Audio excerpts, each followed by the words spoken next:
Hi, everyone. Welcome to the Honey Flow Talk Show, and welcome YouTube and Facebook as well. We have a special guest. These are actually different hours today because we have a special guest from the UK, which is about 5 hours ahead of our Eastern time. So we didn't want it being too late for him. So we're bringing him on a little earlier, doing a show a little earlier. Excited to bring him on. He seems like a great guy as well. He's the creator of 45 Day, which is a worldwide celebration of 7-inch vinyl culture and DJs. He does so many different things. He's a DJ, live streamer, talk show host. That's going to be interesting talking to him about that as well. He's a community builder, event organizer, and podcaster. One thing that really stuck out in my mind is he's an advocate for mental health, and mental health awareness was just last month for June. So, anyone that watches my show knows that I always advocate for different causes, especially with this and hearing, men's perspectives. A lot of men on my show have opened up their stories about mental health, over 200 interviews. It's been a lot. So let's bring him in. He also does 45 Kids projects. So that's spearheaded by his 10-year-old daughter. So that's going to be interesting to hear how he works with kids too. So let's bring in 45 Day from the UK. If you don't know him, definitely add him, follow him, and we're going to dig into his experience as well. So let's bring him in. Hey, how you doing? I'm good. Thank you so much for the invite. Yeah, that's a lovely intro. Thank you so much. I'm just going to say quickly, if it's okay, hello to Salman Matters, Shoestring Sound, Double P, Staffy Smile, some of the crew.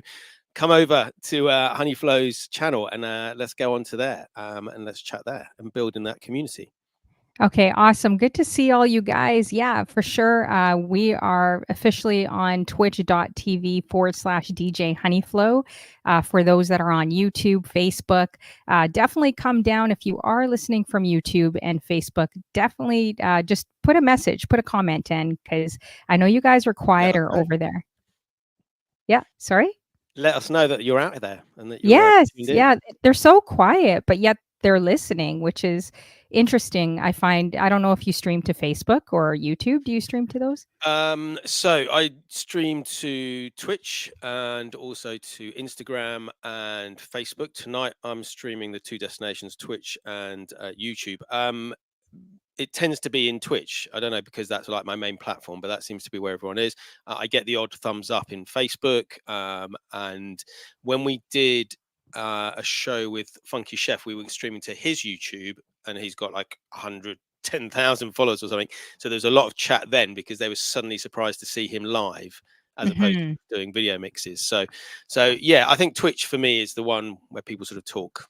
Yeah, it's interesting, these different apps. I feel the same way. Sometimes you feel like no one's tuning in on Facebook, but I remember taking a flight back to my home city, running into people I haven't seen in like 20 years. They're like, "Yeah, we always watch your show." I'm like, "What? You never say anything. It's always quiet." But and someone I met on a flight that tuned into my show. So it's pretty cool. You never know who's out there listening, right? Right. And it's like the lurkers, we have, because of what we do DJing wise, there's always people sort of lurking and working. So they can't get to a keyboard or a phone to type anything in, but they're still checking in. So you just never know who's listening. Yeah, it's so true. Thanks for coming through, you guys. Definitely see some new people here. Salmon Mattis, DJ Yes. Double, and Staffy Smile. Let's see here. Shoestring Sound. It looks like definitely your Yep. tribe is in the building, and I'm sure my tribe will be surprised Yeah, to see I'm sure most of them will get a mention, but the one that'll probably be the most when we get to the mental health bit is definitely Double P. So we'll talk a lot about him when we get to that stage. Awesome. Love that. So are you originally, whereabouts are you in the UK, and are you originally from there as well? Okay, so we live in a place called Eastbourne, which is known as the Sunshine Coast, and it is in the UK, and it is about 60 miles south of London and about 25 miles east of Brighton, and then about 20 miles west of Hastings. And they're sort of places that most people, if you've heard about the UK, you've probably heard of London, probably heard of Brighton. So yeah, and my parents are both from Cyprus originally. They moved to the UK when there was troubles going on there, and the sort of Turkish invasion in '74. So both my parents are Greek Cypriot, but I've been born here and I've sort of lived here pretty much all my life. Nice. What could you say about your area that's special? Like someone that's Canadian, like myself, not completely familiar, only, but I do have a British audience too that I've interviewed too. So I've learned a lot from them. You guys have your own slang, your own dialect, your own jokes. I know everyone was like laughing in the chat room. I'm like, shoot, I'm not understanding some of these jokes, but you Yeah. guys definitely have your own thing going on there, which I love. But what could you tell others from other countries what your city has to offer? That's a good question. Well, I can sort of encourage people to come and watch my streams because I shoot videos on my phone of local areas and I play it. For example, we've got a great beach because we're right on the coast. It's sort of pebbles. It's not like a big sandy beach or anything like that, but that's cool. And then there's a pier, a sort of old Victorian pier that goes into the water where people can sort of walk on it and play arcade games. And we've got somewhere called Beachy Head, which is very famous for good and bad reasons. It's like a really high cliff, and then there's this beautiful sort of red and white lighthouse at the bottom. But sadly, it is, and obviously, again, coming back to the mental health thing, and one of the charities we support, Calm, relates to suicide. It is unfortunately one of the suicide capitals of the UK. So Oh, it's wow. quite a interesting concept that there is this amazing beautiful countryside and all of this, but yet this is somewhere that sometimes people decide they're going to come and sort of end their lives. I'm sorry you've gone deep so quickly. I wasn't. No, that's okay. Hey, I'm all about um, going deep, so that's okay. Yeah. but it's only when people ask you about this, and I don't know if you find this, if you have visitors to your city. Forgive me, I can't remember where your city, where is your Toronto, Canada. Toronto, Canada. Yes, of Yeah. course, I've got a few friends there. Definitely shout out Babs and a few other people later. But yeah, when people come to visit it, you take them to all these cool places, and you're like, oh, actually, yeah, I forgot how great my town was, or my city. I forgot there was all these really cool things here. So it's a bit like that. So come to Eastbourne. It's not got the most interesting in terms of culture. It's not like a huge amount going on. But having said that, there's this contrast because we've got a great art gallery in town, and it's called the Towner, and they just had the what is it, the Tate exhibition and competition from last year. But again, that is this amazing art gallery Mhm. juxtaposed to everything else that's going on in the city. Okay, nice. Have you been to a lot of Twitch groups out there, like Ray Domingo or any of those groups out there? I know there's so many people from the UK right now. I'm thinking, DJ Ray Domingo is an interesting one. So some of the events I organise, I get sort of DJs together. But this one was DJ Immaculate and also DJ Tanner, who are part of Funk Collectic, and they were coming to the UK to go to Shindig Festival. And I was like, right, okay, I can't get to the festival, but let's meet on the Wednesday before. So arranged to meet, and Ray Domingo had suggested this pub. And we're like, okay, we'll just go there. But it's just me, Immaculate, and Tanner. And then Ray Domingo walks in, and then DJ Little Fever walks in, and then DJ Candyman walks in. So yeah, I have been to one of those gatherings, but a bit more randomly than was expected. okay, Lil Fever, isn't he from Ottawa? He's from here. Mm. Yeah, he was over from Canada. He'd come Oh, over sweet. from Canada to meet with the Twitch family, the Twitch community, Global Funk Fam, and to go to Shindig Festival. And I don't think he was expecting to, but they managed to sort of give him a gig at this festival, which was the 10th year and the last year they were doing it. So yeah, he had an amazing time, and it's Oh, all through wow. Twitch and all through meeting people. Yeah, for sure. I wonder if you've gone to some of those groups. I wonder if you met my mod Mimi Berry. You know her? She's from the No, UK. I No? don't Okay. think so. No, Or, Inch no. High, she's an amazing DJ, Inch High Inch High, yeah, 73 yeah. from the I know Inch UK, High. Yeah, yeah. trying to She was think. at Soul Train David C. a Dennis. couple of weeks ago Yeah. on the 1st of June. Was your mod there? Was she at Soul Train? Yeah, I think so, Okay, definitely. I Yeah, don't think she I would met have her. been. Okay, we might have crossed paths somewhere. Exactly. Yeah. Wow. Definitely a small world. Yeah. There's so many people, David C. Dennis and Yeah, Drew UK. And I mean, so many great people from the UK. you know? Yeah, yeah. Um, and I find it, the DJ is kind of a bit similar in Canada. Like, you guys play a lot of cultural mixes, which we are huge on too. So I've Yeah. kind of noticed that with the UK playing, dance hall and lovers rock, like so many different genres of music, which we do here a lot in Canada too. Yeah. Yeah, I mean, it's a proper eclectic place, and it's why I enjoy playing 45s, because you can play whatever you like, and like you say, even just the dance hall, the reggae, the lovers rock, even just within reggae, there's all those sort of little subgenres. But I think because the UK is quite a multicultural place, all these music styles have Mhm. come in from abroad because it's an island, and that's what happens. It attracts people to there, and it's great that we have this amazing mix, but we can also all enjoy it even now. There's still a big mix of music going out. Yeah, for sure. So going back to the beginning of your journey, like how old were you when you knew, okay, I'm really interested in music, and what kind of inspired you to get into music? Um, okay, it's a good question, and I ask similar questions. So I think I was always into music from a young age, and I remember telling this story because this room that I'm in, that I stream in, used to be my sort of playroom when I was about 5 years old. Because my parents owned this house, moved to another house, rented it out, and then we bought this house from them. So this is actually my Oh, nice. original music playroom. And I remember sitting on the floor, and I had one of those blue record um, decks that sort of lifted over the top, and I was listening to the Grease soundtrack. Mhm. So this would have been probably about 1980. So I was about 5 years old. So then, yeah, I think from then I've just loved music, but it wasn't really, I think, till I got into my teenagers that I sort of got really into music in terms of, right, having to read all the magazines, see what albums are going to come out.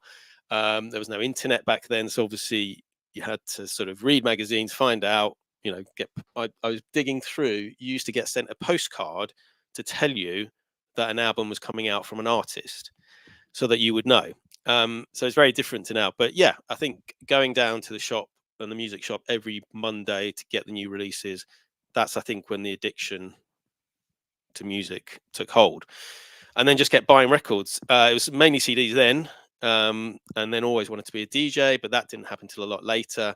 Probably about 30 when I bought some decks and a mixer.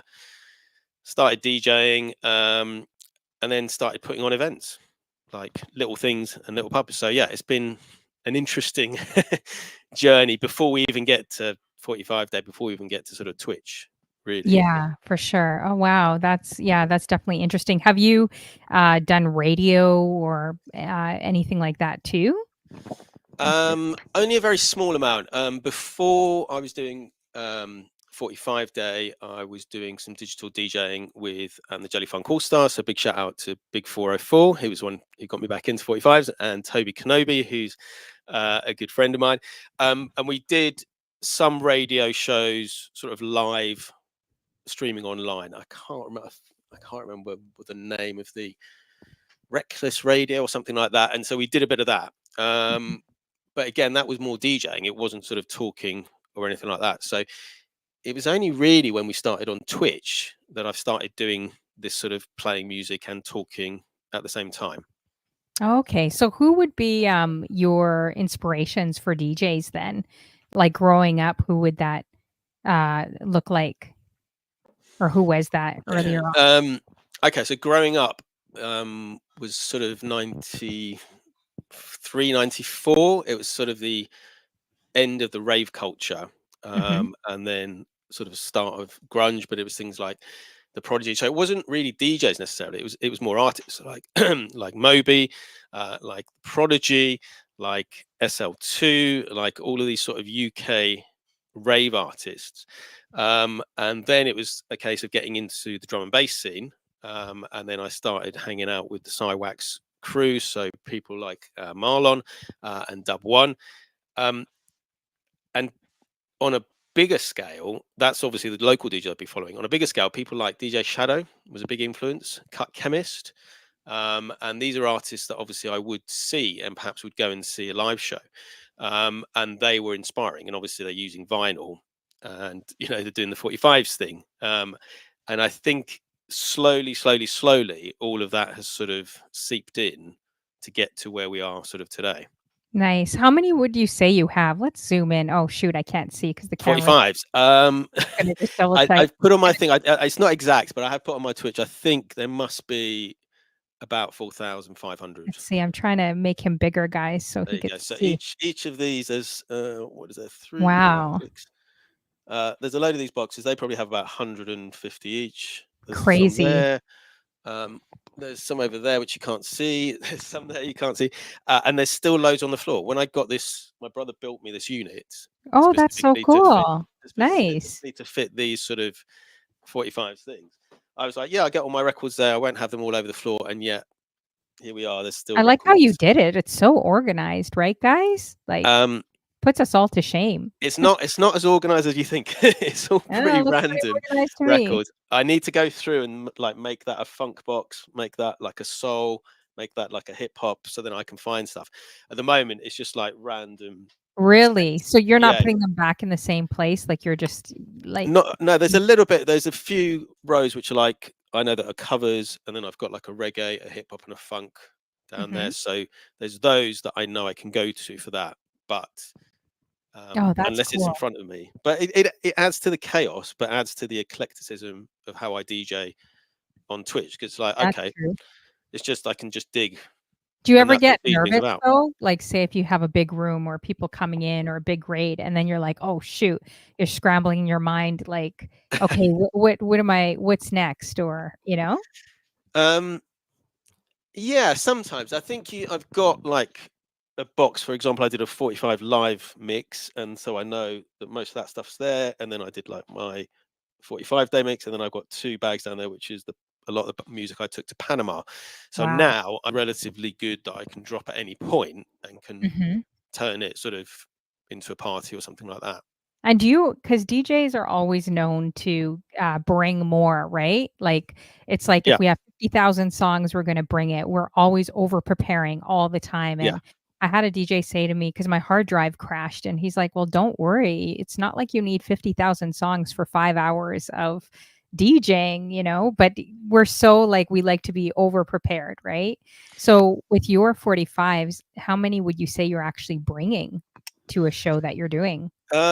It depends how long a DJ set is. I would say if I'm doing a 2-hour set, for example, I did a 4-hour set on Friday at a record shop, and I took one of those boxes. You might just be able to see it up there, which probably had about 75, and then another smaller bag which had about 50. So that's about 125.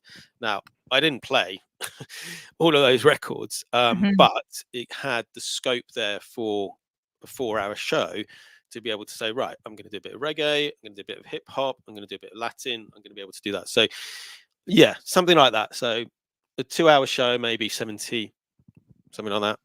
Have you ever had a crazy incident where you, like, brought the wrong 45s or, like, maybe the wrong equipment or you forgot a chord or something crazy at any of your shows? Um, I think now we've started live streaming, it's more to remember. And so, for example, I'm always forgetting the cable that goes from the mixer Oh, to my yes. audio card to get Oh, that into my laptop. yeah. And I forgot it when we went to Panama, and I was like, "Shit, Oh, we shoot. can't do the stream." But thankfully, someone got a cable, and then I did it again on Friday. So Oh, that's the man. thing at the moment. It hasn't ruined it because it's been able to be fixed, but that's the sort of thing you have to remember so much. You It's have to not like remember so much, yeah, yeah. it's not like a USB, literally a USB stick, plugging So it in, true. and then that's it. And headphones, maybe not even headphones, earbuds.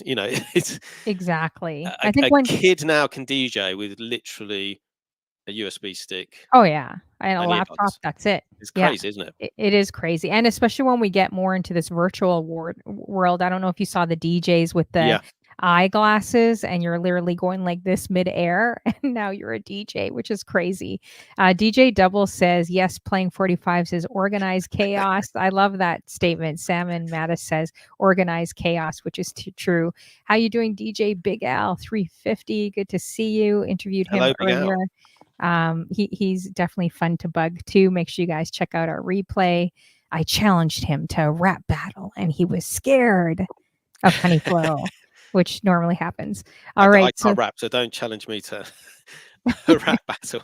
oh yeah, don't challenge you. That's okay. Oh man. So, I guess are you one of the few DJs that brings like that plays on 45s when you go out?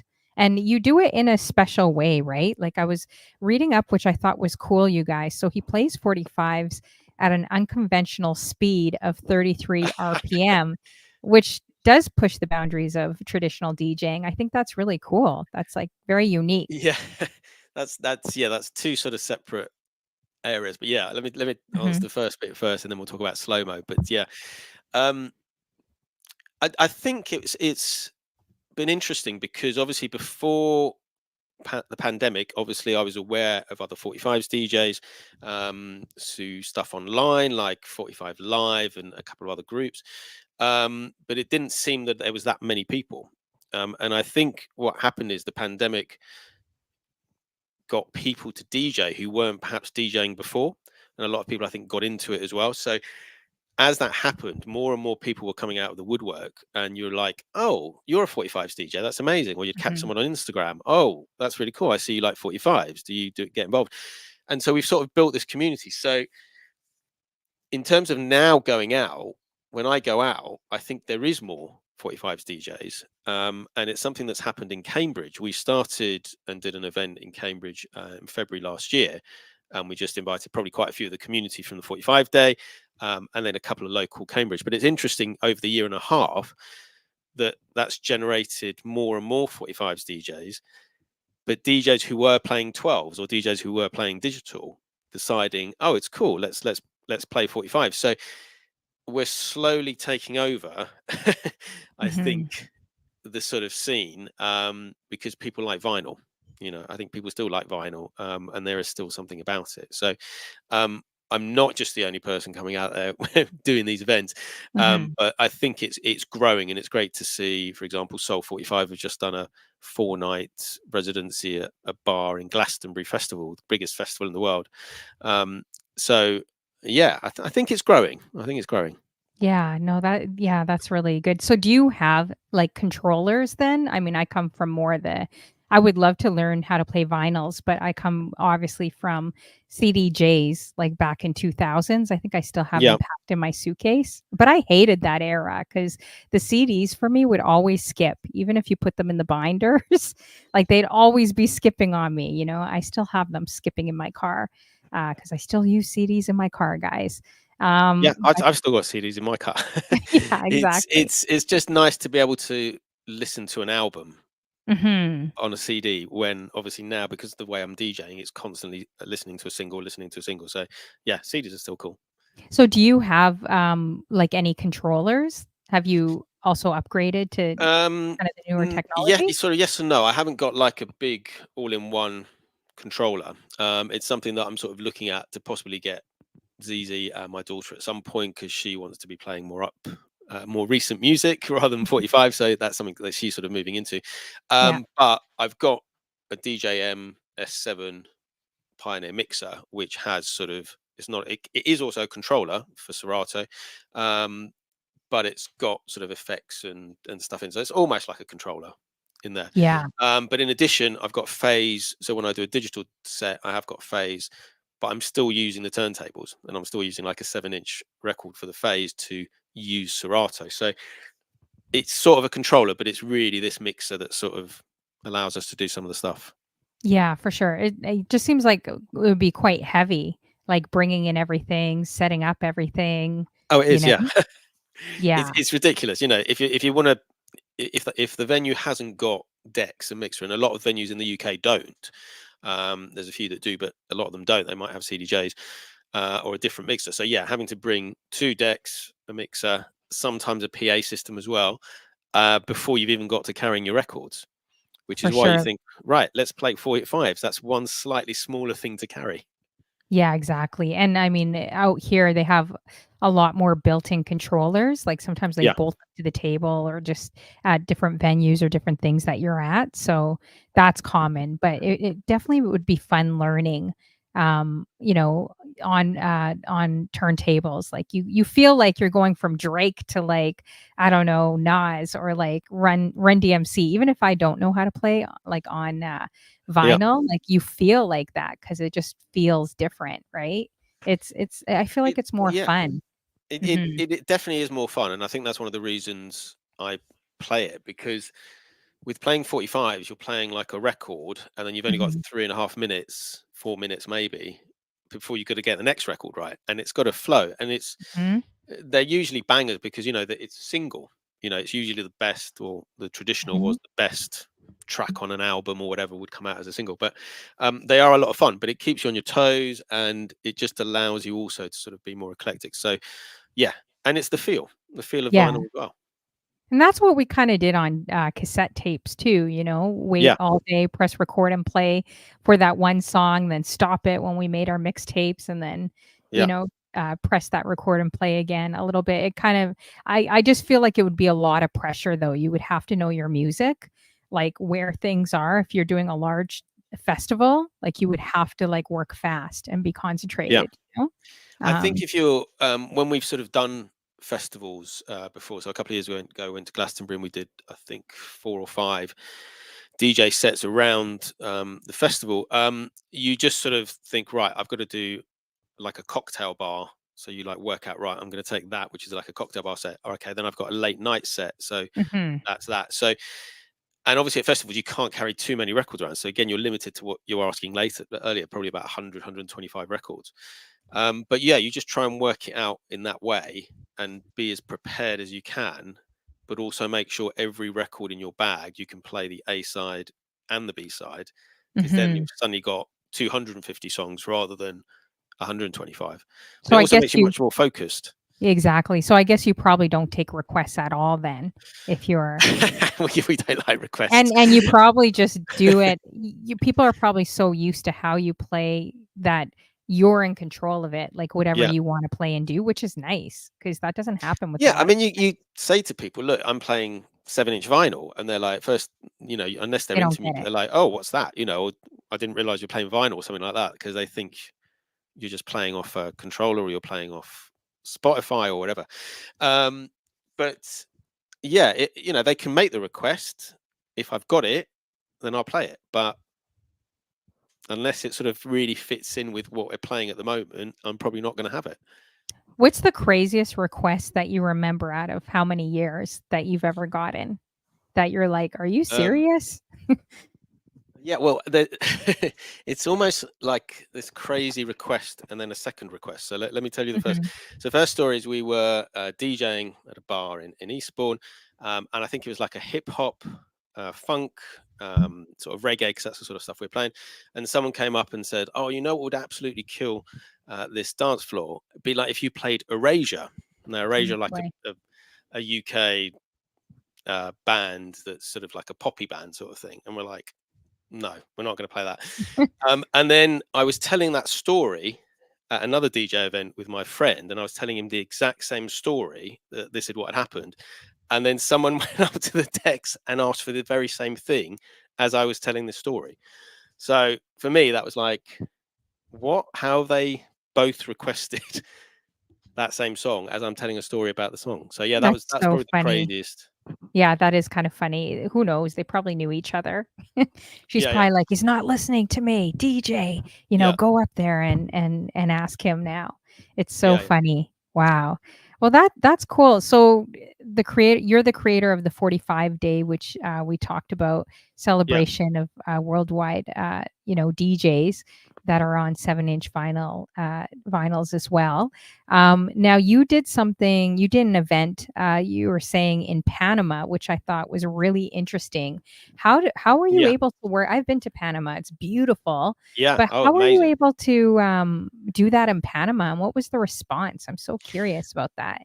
Okay, so the Panama stream came along through me organizing a stream from Panama of DJs. There's Mhm, another group I used to work for called the 45 Kings, and I used to organize country streams from, we did sort of Germany, we did like Russia. We did a Canadian one. We did like city ones, and I'd Nice. done one from Panama, probably 2 or so years ago, through Malong from the Asymmetrics. I said, right, can you gather a load of DJs from Panama?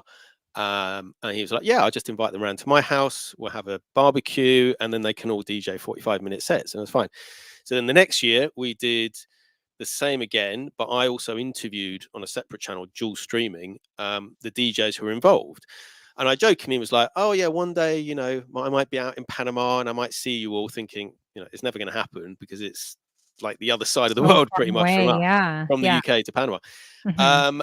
And then Malong was like, I don't know how long I'm going to be here. We might have to be moving in a few years' time. And I was like, right, let's just get out there. Showed my wife. I said, look, we can go here. What do you think? She looked at it. Neither of us have been to Central America before. And Wow. it looked relatively safe-ish for a sort of Mhm. Central American country for children, and there seemed to be lots to do. Like, right, let's book a flight and go out there and do it. And then between myself and Malong, you know, sort of a lot of WhatsApping back and forth, he got in touch with a guy called Camarita, who had DJ'd before on the streams, and he'd just gone in on a partnership on a brand new venue, which was streaming on Twitch, and it's like a boiler room setup. So you've got the camera there, the DJ's there, and then you've got sort of all the dancers behind. And he was like, right, we're going to do an event. So again, he put together all the local DJs. And then we flew out there, did a couple of sets before at like a record shop and a cocktail bar, and then we did 12 hours of 45s.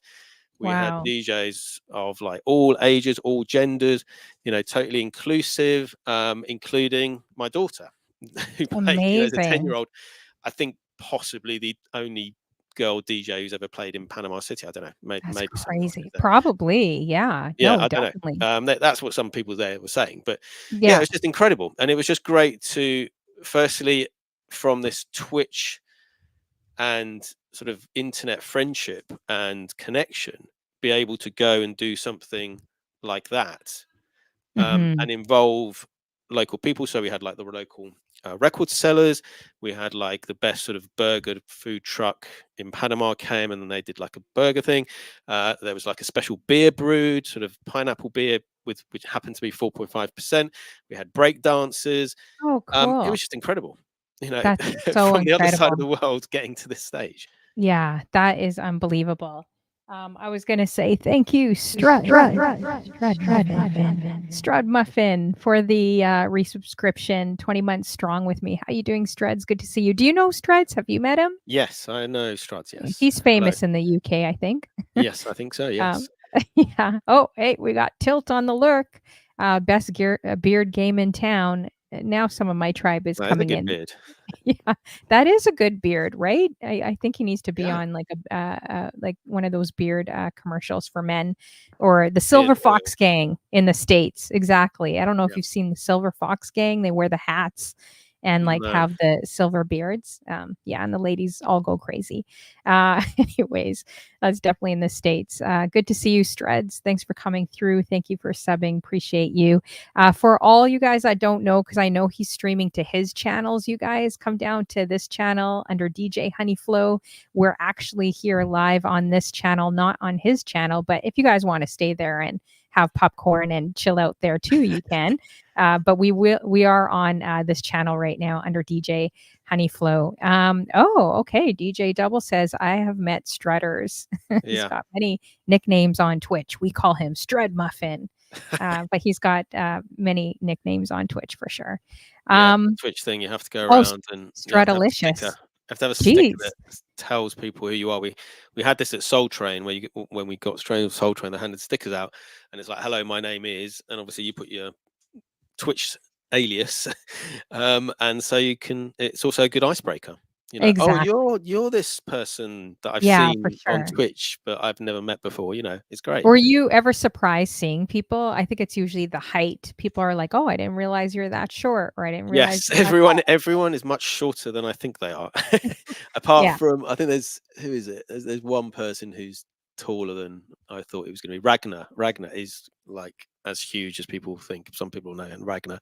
But yeah, generally everyone else is much shorter. I think it's the camera angles that we set up to make It ourselves most look a bit definitely is taller. the camera angles. Yeah. I mean, I'm only 5'1", but I feel 6 feet like on the camera. So it's definitely, we got our tricks like with the Yeah, camera, especially the that's why we don't. ladies, Yeah. the camera angles. Yeah. Yeah, no, I um, mean, much respect to the ladies. I've spoken to quite a few women DJs on my show, and it's something that we were talking about with Josie Star, and she was like, you guys DJs can pretty much, and this is very true, I think, of most of us, just literally switch the camera on and just sort of just start mhm. streaming. Whereas she was like, you're gonna do my hair, gonna do my makeup, gonna sort of like make sure I'm wearing not the same t-shirt I was wearing last week, or all this stuff. It's interesting to hear that, because it's not something we as men, I think, have to deal with. I think now we're streaming, Exactly. okay, I'm going to wear this t-shirt, or I'm going to wear that t-shirt, but that's about the extent of it, I think. Mhm. It's definitely different for men and women. I know a lot of guy DJs will disagree with me and be like, "No, honey Flo, that's not true." But it really is. Like interviewing a lot of women on my channel and trying to support as many as I can. It definitely there is definitely a difference. A guy doesn't have to really look cute. You could put on a baseball cap, Yeah, and sometimes you're I good do. and you're good to go. Although Yeah, I, yeah, I yeah. Yeah, I mean, I don't have too do much that hair, on so it's that. not really a problem. But it's, but yeah, yeah. It's just interesting, the difference, and I think because it is a visual medium, and because you are streaming, I think there is more pressure. Yeah, Um, there's definitely different pressures, or if a woman's beautiful, then a lot of people in the industry will be like, "Oh, she only got the following because of the way she looks yeah, or the yeah, way she dances," but they also don't realize there's a lot more pressure for those women to look good, to what they're wearing, how they're working. I guess they're working the camera and then also DJing on top of that, right? Like it's yeah. definitely different. But I love how you work with your daughter. Like I love that and how you kind of showcase her. And we're definitely going to talk about that in one sec. I just wanted to shout out. Oh, here's Mimi Berry, the woman of the hour Hello, I was Mimi Berry. talking about.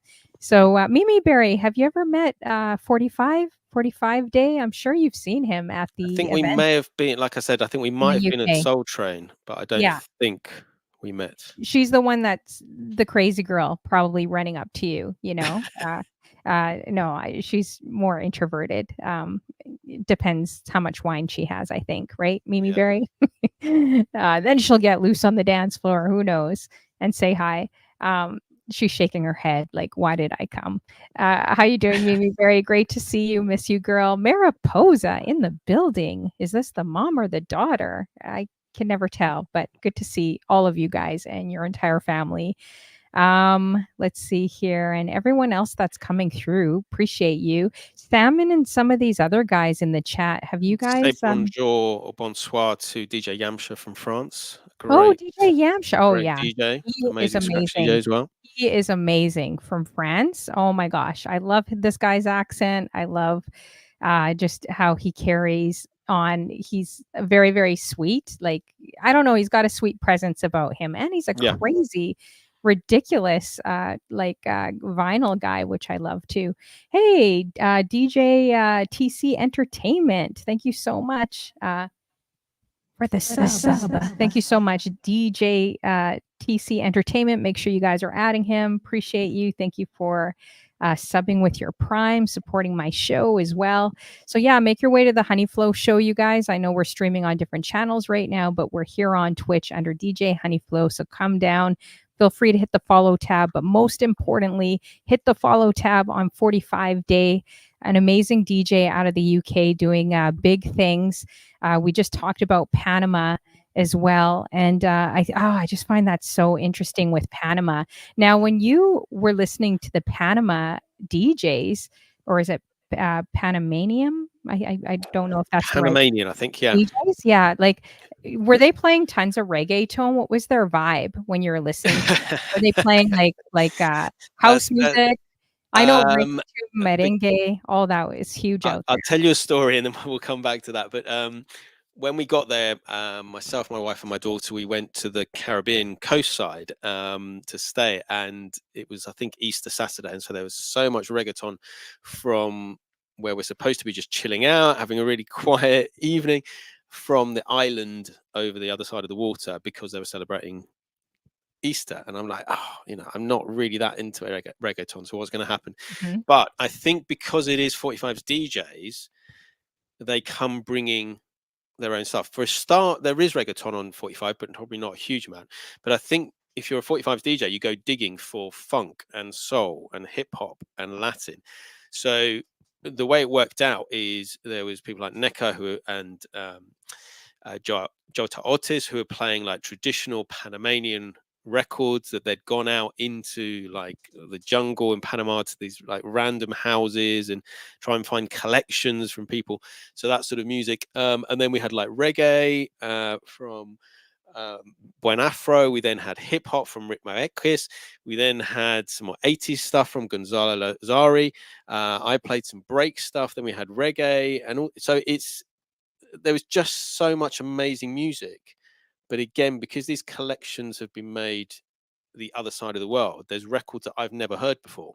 Mhm. So it was an incredible sort of celebration of music. I mean, that was the whole point. The whole point is let's get people together to bring music from their collections that they love to share with you, and also on the live streams, because we live streamed it all as well. We did 12 hours on Oh, 2 channels, on 2 I Twitch wish I channels. would have seen that. Do you have It's the all on replay? YouTube. It's all on Oh, it's catch on up. YouTube. Yeah, Okay. yeah, I'm gonna yeah, I'm yeah. gonna check that because I was looking, I think, on your Instagram, or I was looking different places to see if I could call up some video footage. I could maybe had to dig a little harder. So I'm gonna try, Yeah.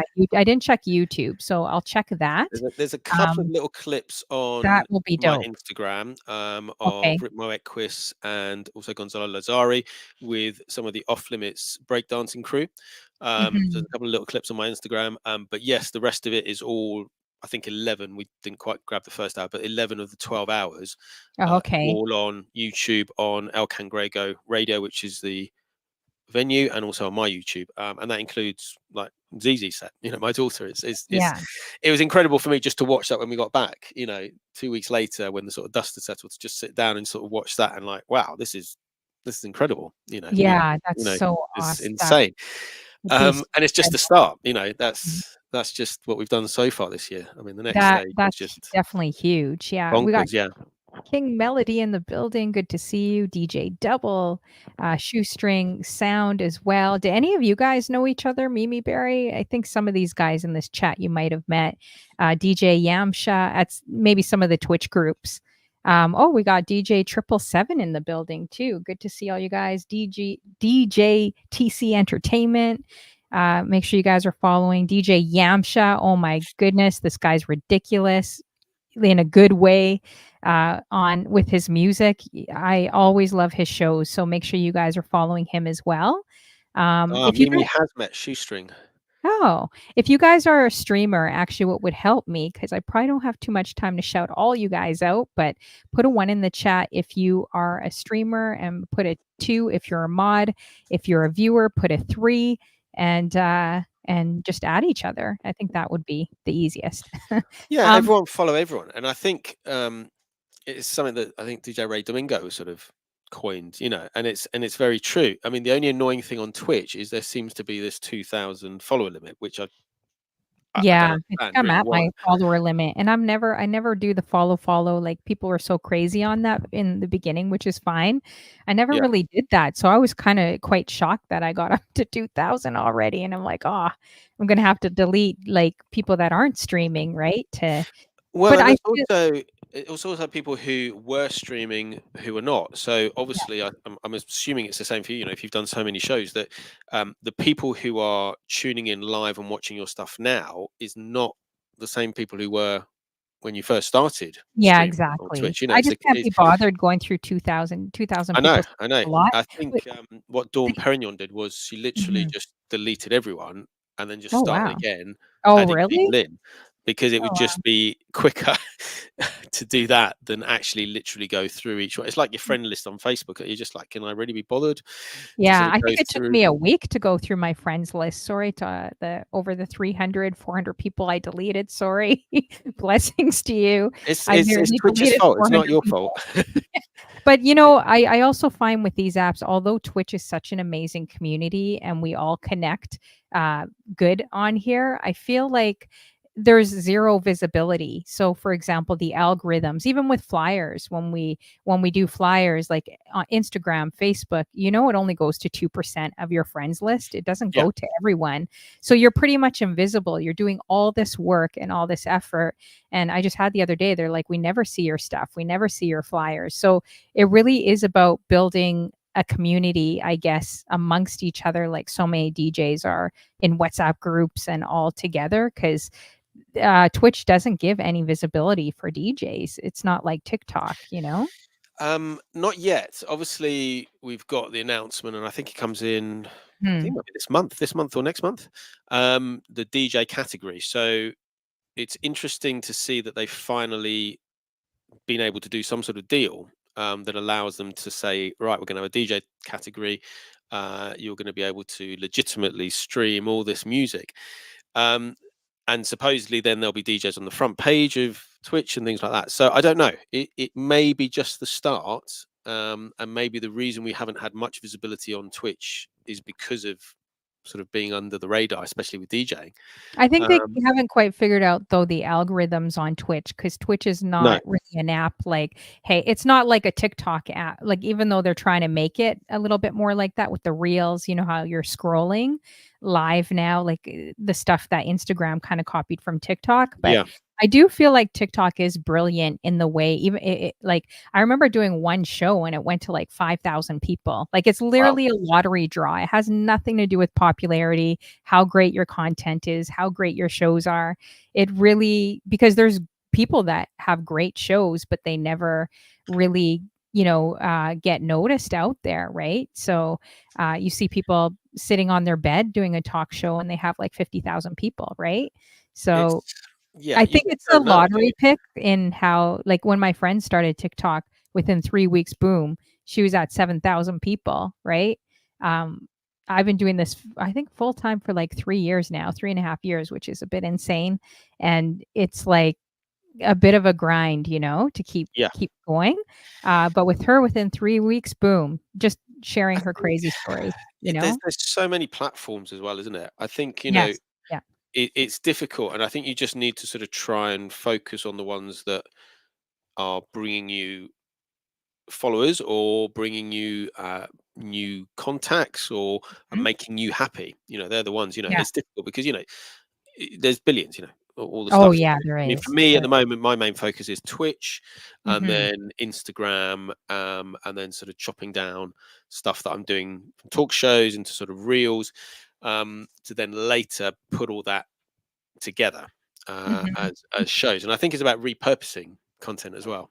Yeah, that's true. You gotta, because it's too hard to do so many apps. You gotta pick with maybe 1 or 2 and stick to it and And you've work got to on be on those. them as well. I mean, I've Exactly. got TikTok for 45 Day, but I don't really do much on there. I just sort of post Yeah, and then I yeah. go because I'm not really doing it. So I don't think Kinda how I am too with flyers and I everything. need to spend a lot more time, I think, on the platform, which makes sense. You've got to spend Yeah, time on a platform to it's sort of true. build anything because you've got to go Don't you and connect. feel like social media is like a full-time job? Like graphics, flyers, software, Yeah. hardware, I mean, lighting. are you doing all this yourself as well? Are you doing all the Yeah, graphics and yeah, because it's the yeah, same I with do me. it all myself. Yeah, yeah. It's a Control lot of freak. work. Yeah. Yeah, I know, right? Yeah, I'm slowly letting things loose and saying, right, okay, you go and do that. So I had some stuff because we hit 5 years of 45 Day. And Wow. other than getting the original logo made by my good friend Hammy, who I literally saw a few days ago, he's over from Santa Monica for our other friend's wedding. But I'd basically been doing everything else myself. So learning graphic Mhm. design, but then Yeah, I it's a got some lot. stuff done. I got some stuff done for the 5th birthday, which yeah, it was great. And then I've got Yeah. reinterpretations of what I'm doing, which is fantastic. But aren't you proud that we've learned so much more? It's not Yes. even just DJing. We've learned how to pretty much produce TV shows. Like, Yeah, we're broadcasters. yeah, like when you think about it, I feel like we all got a head start during the pandemic to learn all this stuff. Like, it took me at least a year to learn OBS. Like, that was a very tough one for me because 'cause I'm Yeah, not a OBS techie is person. amazing.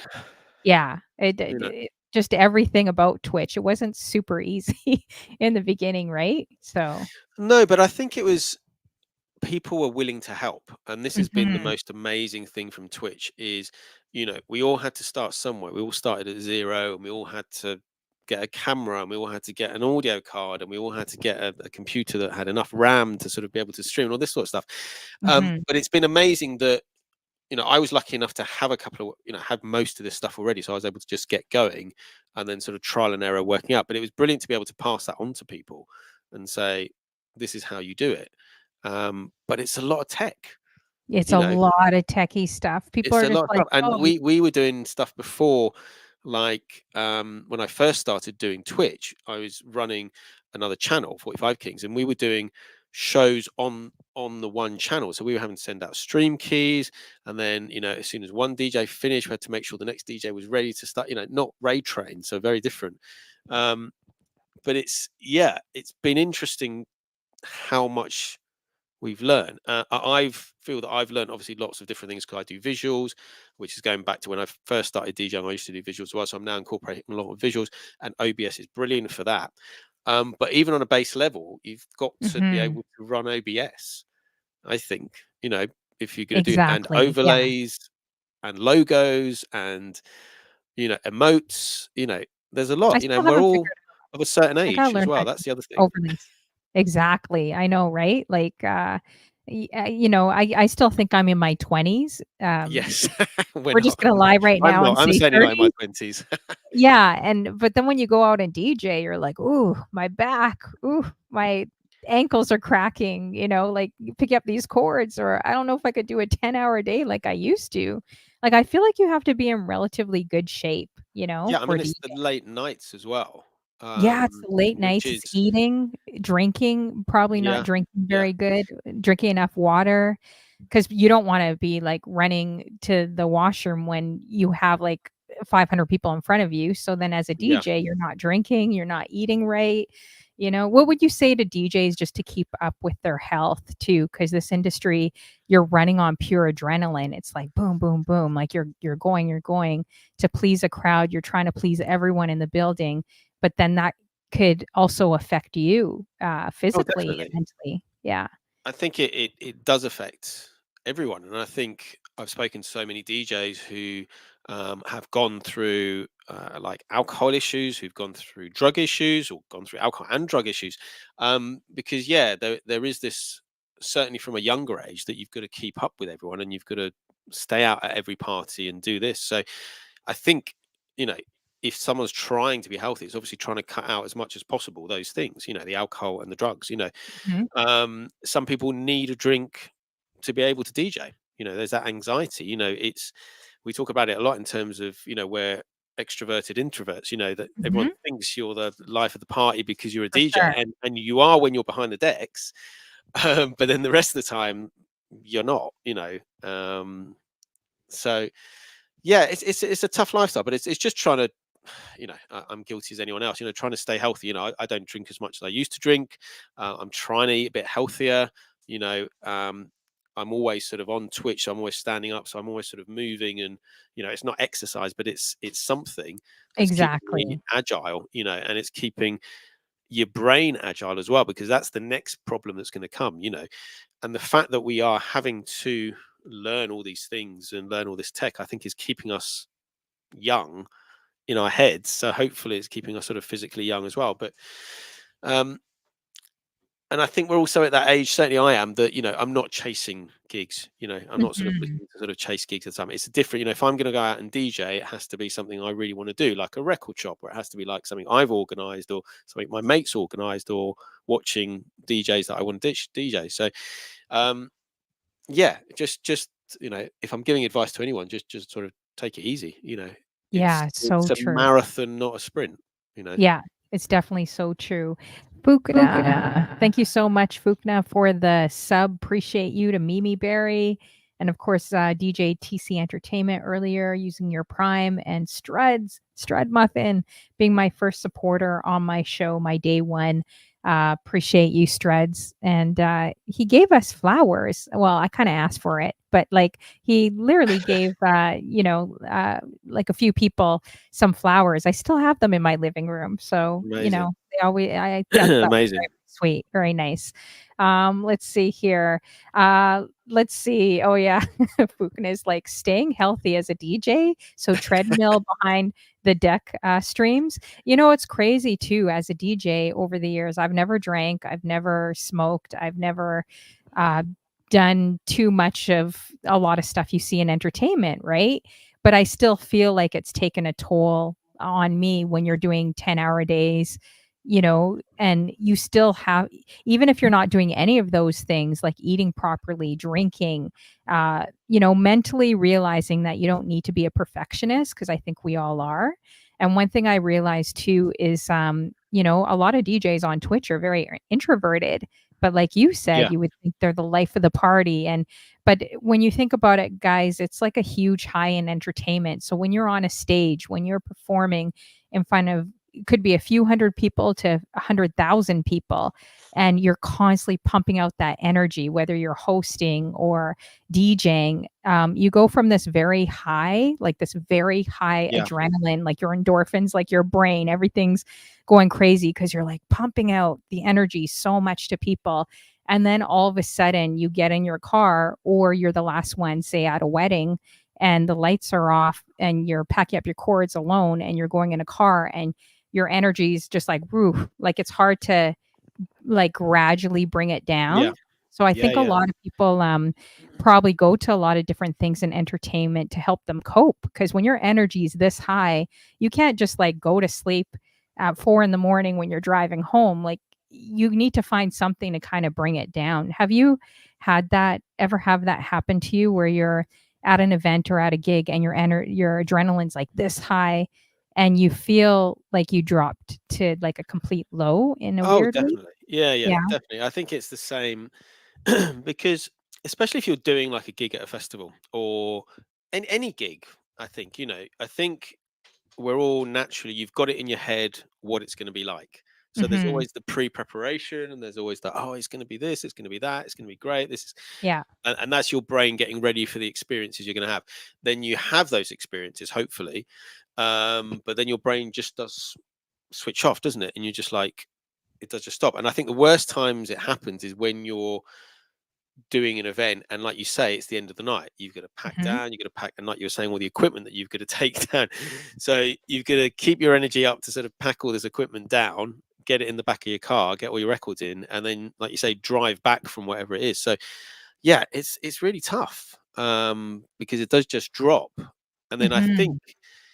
I always get this because it's a strange one. So you're constantly then on the way back, because I think your energy level's gone. You become quite vulnerable, and you're thinking, was it a good gig? Did I do the right Mhm. thing? Did I perform? Should I have been better? Should I have done this? Should I have done that? So there's that time that, if you were just sleeping, you wouldn't be thinking that. So I find that happens to me quite a lot. I'm thinking, was it all right? You know, was it Yeah, for okay? And sure. it'll be the Yeah. same after this. There's a whole adrenaline rush on sort of, looking forward to being interviewed, talking to you, actually being interviewed. And then afterwards, I'm going to be like, I'm suddenly going to go like this. And it's going to be like, oh, was that Hmm. okay? Was it all Mhm. right? Should I have said something differently? Did I say the wrong thing? No, it's a great interview It's so far. I'm enjoying it's it. yeah. So you do get that, and to be honest, I've noticed it a little bit now that Zizi's going out and doing events. I've noticed it a bit with her because um, when we did the Panama one, I'd gone and sort of helped set up, and we did the sort of first hour. I think she was on like 2 o'clock or something in the afternoon, and she came in and she was being like, "All cool." I was like, "You all right?" She's like, "Yeah."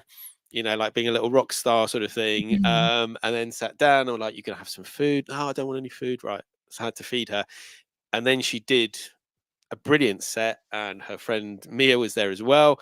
But as soon as that was finished, I could see in her the energy levels just died. Aw. Because I Wow. thought, she might hang around and sort of watch the break dancers. But I think it was just quite a lot to take in. And we take this a little bit for granted as adults. Mhm. Um, you know, these sort of things that we're doing is crazy, but to a 10-year-old. But I really noticed it. So it's something I'm just really conscious of at any event going forwards now. And I try really hard when we're doing any events with the 45 kids to make sure they're the right events. So they're not just in like some bar or whatever. It's got to be the right event. But yeah, I have noticed that with her. And it's a strange thing, but it's the ups and downs of being an artist.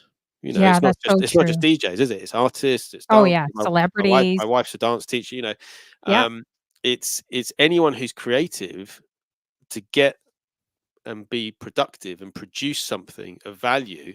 You have to have these sort of ups and downs. Yeah, it's so true. Yeah, I was wondering. I was feeling that more with weddings, but I understand where the high and the low drops were for me, based on my story or my background. Like I could understand why I started going from this like high and then it just plummeted, But I never really had that as a DJ until I kind of later on until I started doing weddings. And then Yeah, you're listening to slow jams in the car and you're spending like 2 hours driving home. Like it's just like, oh, how do I bring this down? Because my adrenaline's like still up here. And you're right. You're overthinking the night. You're thinking maybe about the mistakes or thinking, even though if no one else sees them, no one else yeah, could see the mistakes. exactly. They all loved it. But your brain is constantly like thinking. I wonder how it is with kids too. Like I have there's another DJ Kool-Aid Jim. His son is incredible doing big things on big stages. He's only 7 years old. I think he's 6 or 7 when he started Wow, when he was about 5, and I amazing. always ask, like, how does he handle the pressure? Because you never know if a kid's gonna have a meltdown or say, "Hey, I don't wanna do this," and now you're in front of, like, a football arena, and that's what his kid is doing now, right, in South It's Carolina? insane. Yeah, so but it seemed like when I tried interviewing his son, like he wasn't nervous, like he seemed to be okay handling the pressure a lot more. And I wonder if kids interpret it differently because like I feel like they have less fear than we do. If they make a mistake, whatever, they make a mistake. Like how do you feel with that? Like as adults we kind of like over critique and maybe kind of worry, but I feel like kids are just kids. They're just like, whatever. They're more daring. If I make a mistake, I make a mistake. But then I don't know how they handle with social media too, like the pressures, right?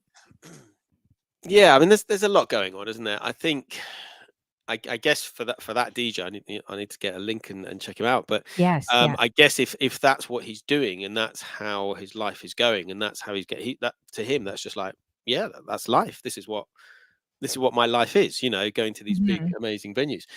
Um, but yeah, I think there's a lot of pressure, and again, I think they see it on social media, and I Yes. think when you're seeing it constantly, for example, I assume he's looking at other DJs, and we all as DJs watch other DJs. We do it all the time on Twitch, we do it all the time Mhm. on Instagram and socials. If you're seeing people playing in those sort of big arenas, and then Mhm. here you are as a DJ also playing in these big arenas, then I guess it doesn't phase you. I mean, it may come that later it will. Maybe he's still too young. Maybe when the teenage years sort of kick in, things will be a bit Yeah, harder. maybe the But teenagers, because they I think they process, especially with bullying and different things on social media, like, I feel like we have kind of the adult brain, even though the world of comparison and social media can yeah, be tough.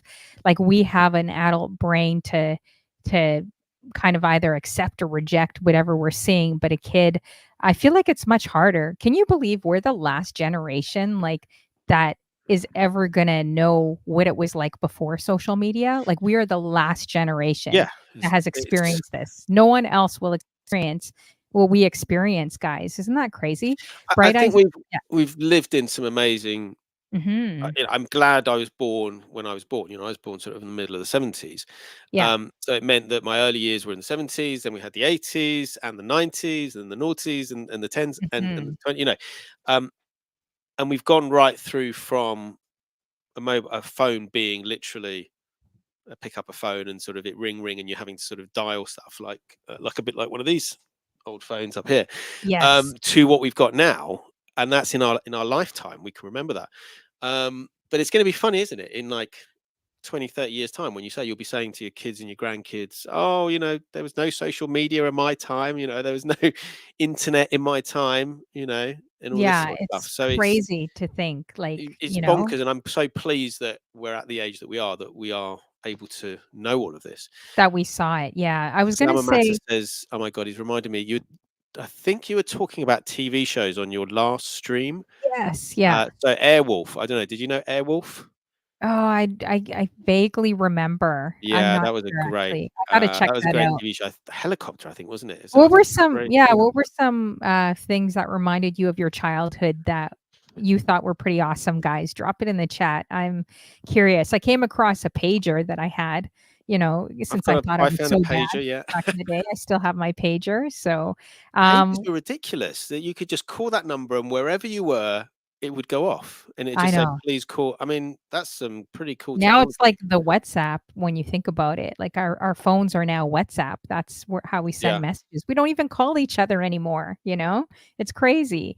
Bright Eye I do, Sunflower. I do though. I think it's Oh, you important do? to try and Yeah, speak, I not all the time, but um because I when I'm talking to people, I sort of talk like lots of ideas, and then I like to see their sort of feedback and see what they want to do. So I will call them, but I will call them on WhatsApp oh, because the reception is okay. terrible here for the mobile reception. Yeah.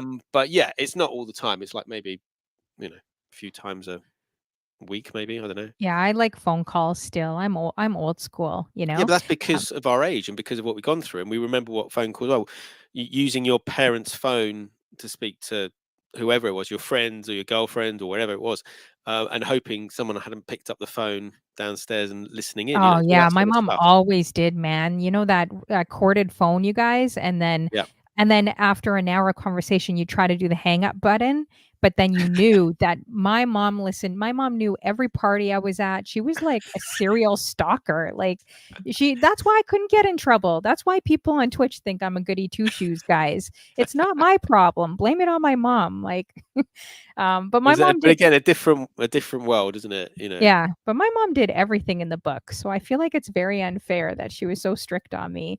Um, Bright Eye Sunflower, I like her comment. She said, "Children look at it as fun, while adults look at it as work." That's interesting. And she also says, "Children don't interpret things as we do as adults." Wow, so true. Mimi Berry, what did she say here? She said, "Teens are probably less self-conscious." I'm not sure. I think with the world of social media, it makes it, going back to your daughter, like, how did she feel she did when she was in Panama? Like, did she feel like she did great, or like, what was her Yeah, I response to think it? so.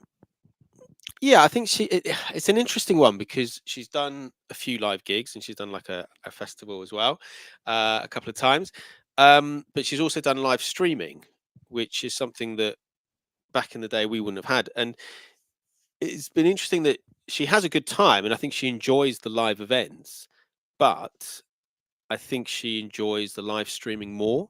Oh, she Which is does. She which is enjoys an it interesting. more.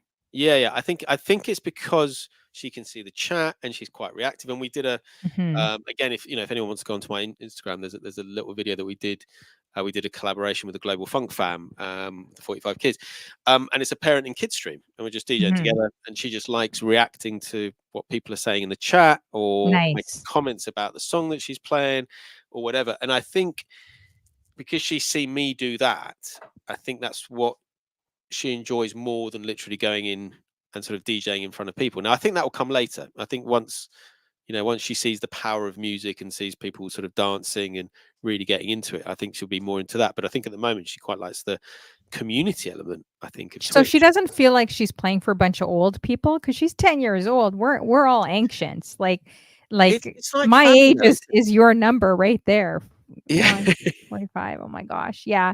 So it's like she probably thinks, man, I'm playing with like a bunch of parents and like old people. Where are all the people my age? Or I does she think not mind? She likes the music and enjoys it.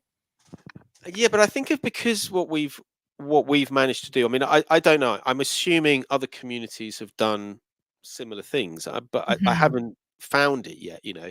I think because we've always included and been very inclusive. So we've got men, we've got the women DJs, we've got like husband Mhm. and wives who I love DJ. that.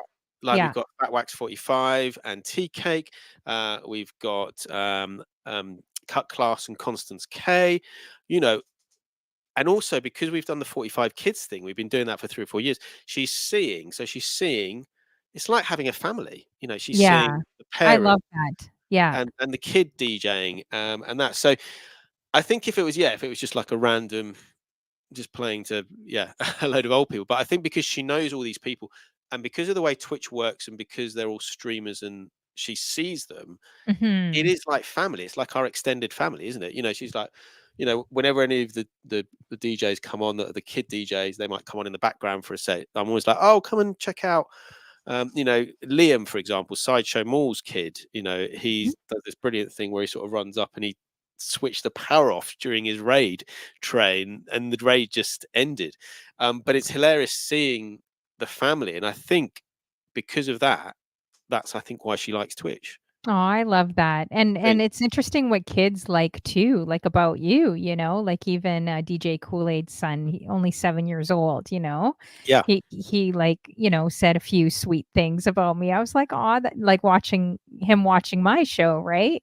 And I'm like, "He's only 7 years old." Like, it's just it's awesome. I think it's pretty cool when you could bring families together. I'm gonna link you to him because if you guys do the yeah, 45 Kids Project, I think you will love this kid. He is very talented, like yeah. scratching and all kinds of stuff. Yeah, Amazing. so I'll I'm link going to you to. mention before I forget him, but yeah, link me up. So DJ Arlo is one of the oldest of the 45 kids, Mhm. and he's based in France. They used to live in Brighton, but he's 14 years old. He's doing amazing, like beat juggling, playing 45, Oh, doing wow. scratching, also producing.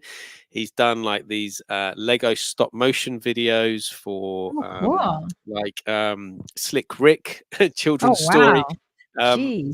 and like a little edit. I mean, that stuff takes forever, and he's only 14, but he's definitely one of the DJs that we do. And you're talking about, is it weird kids playing for like older people? But Shoestring Sound, Mhm. I can't remember exactly what he is. 53. I hope I might be wrong. 53. And then Arlo was 14, but their birthdays were really close together.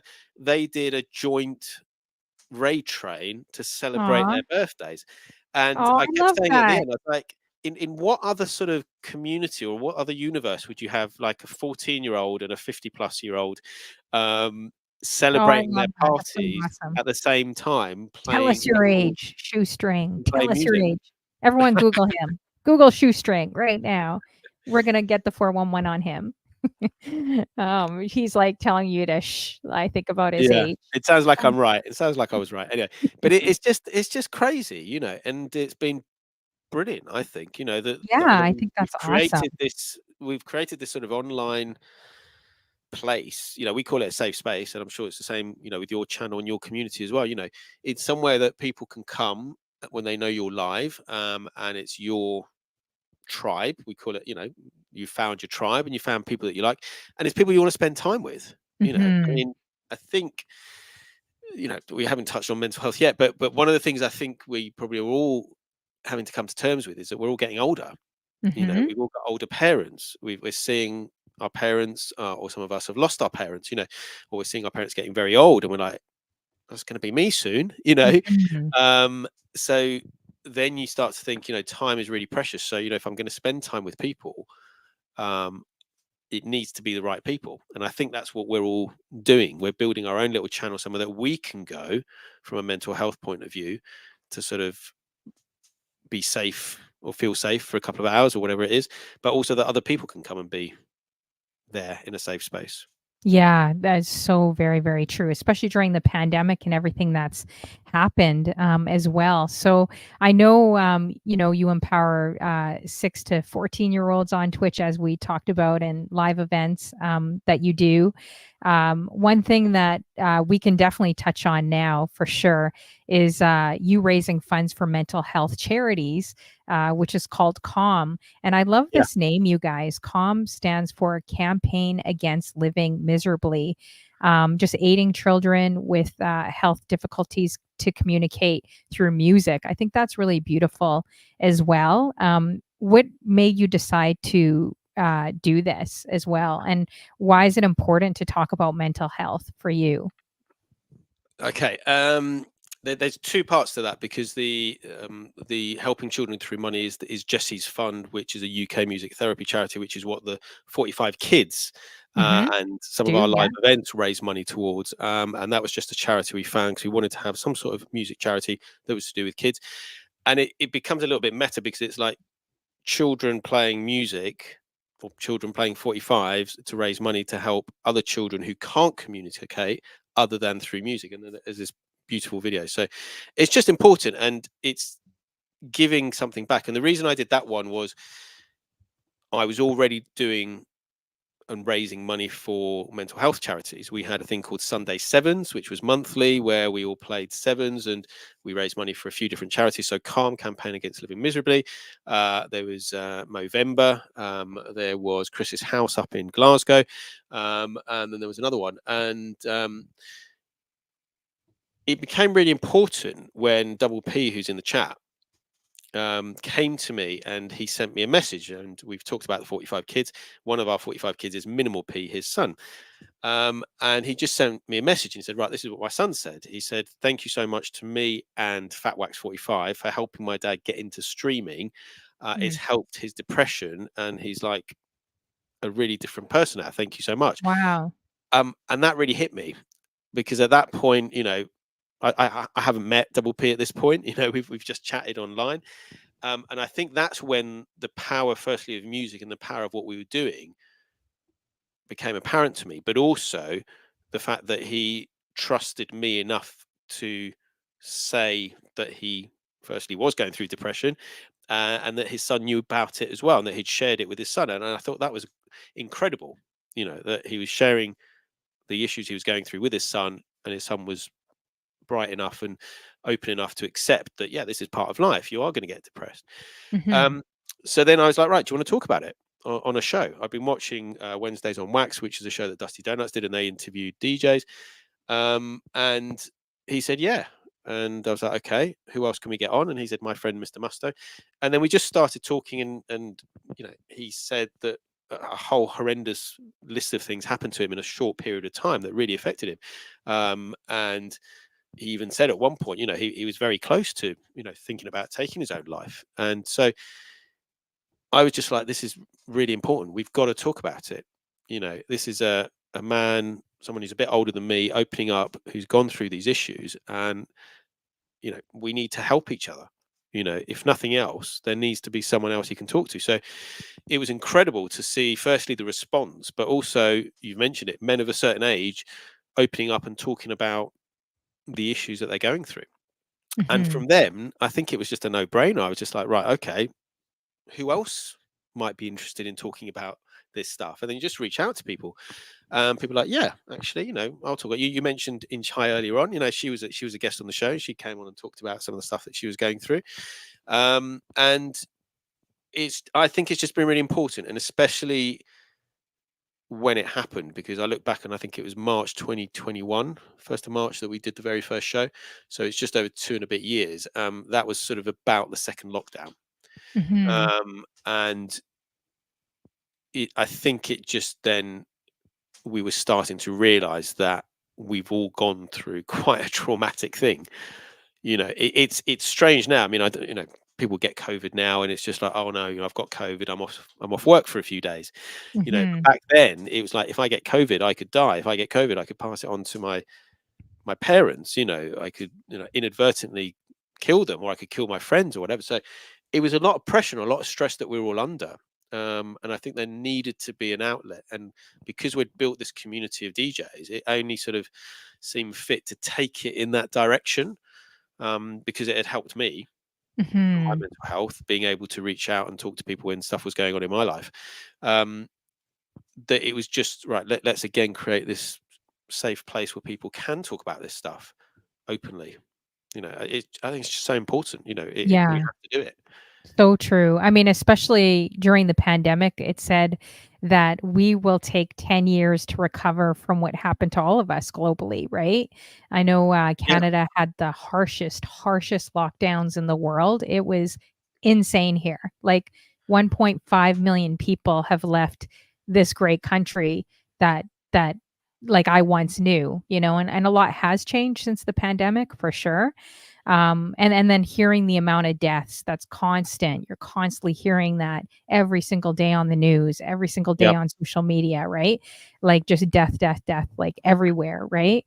So I think Twitch was definitely a saving grace. I don't know if you've had stories. I know I've had stories of doctors in the ER or nurses listening to lovers rock music, thinking, "Oh, I'm only going to play this for myself tonight. I don't have too many viewers, but a few of them have said, "Hey, you know, Honey Flo, you got me through tonight. Tonight was a really rough night. 12 hours, like in the ER or in the ICU unit. You know, so you never know who you're touching and how."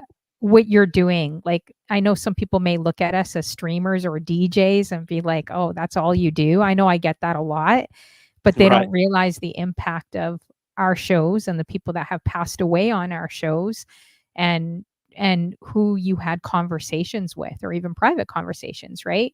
So kudos to you for doing this. I think it's really commendable and really, really, really needed, especially amongst men too. Like just having more men, because is it like I always hear it's difficult because there's not really a lot of outlets for you guys too, like for men to talk about things too.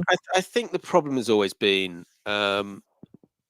where, because of our age again, I don't think we're quite the age where we can't deal with it, because I think a lot of us have got to the stage where we now can talk about our issues.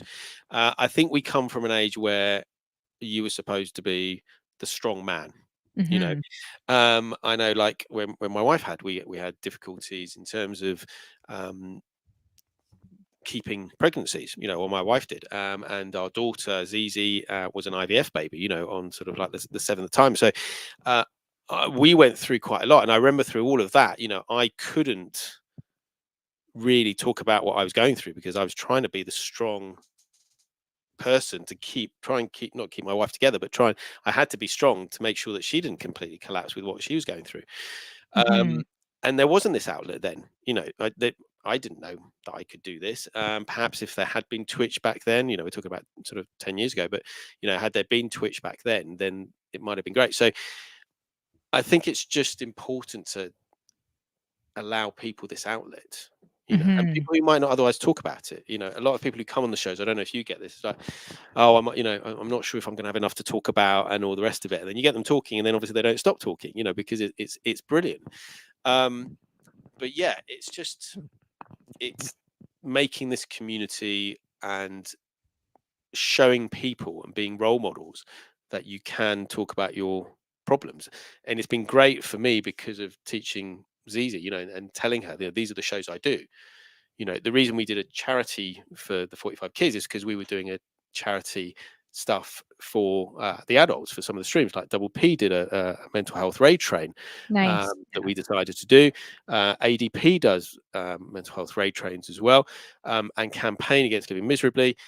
We talked earlier about my hometown, and obviously there being a lot of suicides, but it's trying to have someone that people can call so that they can hopefully avoid taking their own lives, you know. And I think that is the most important thing, because if, you know, if you can help or be there or be the contact that someone makes before they decide to do that, you know, you might be able to step in and possibly stop something happening. Because I think, again, a lot of us of this age, we know people who have taken their own life. You know, one of my good friends did, you know, and Mhm. again, you don't see it coming. Yeah, sorry to hear that. You know, Wow. it's Yeah. it's it's you just don't see it coming, you know. And you know, you haven't seen them for a little while, and then you hear they've done this, and you're just like, what, you know. Um, which is why, you know, you need to reach out to people, So um, true. But and maybe it's not just those people reaching out to people. I think it's our obligation to reach out to others, right? It's kinda like if someone's going through grief and loss too. It's like, yeah, you know, you wouldn't really say to someone that's like sinking in quicksand. And I know we do this all the time, like, hey, reach out. Oh, hey, if you need anything. And I do the same thing. I'm just like, hey, if you need anything, give me a call. But the chances of that happening are very, very unlikely.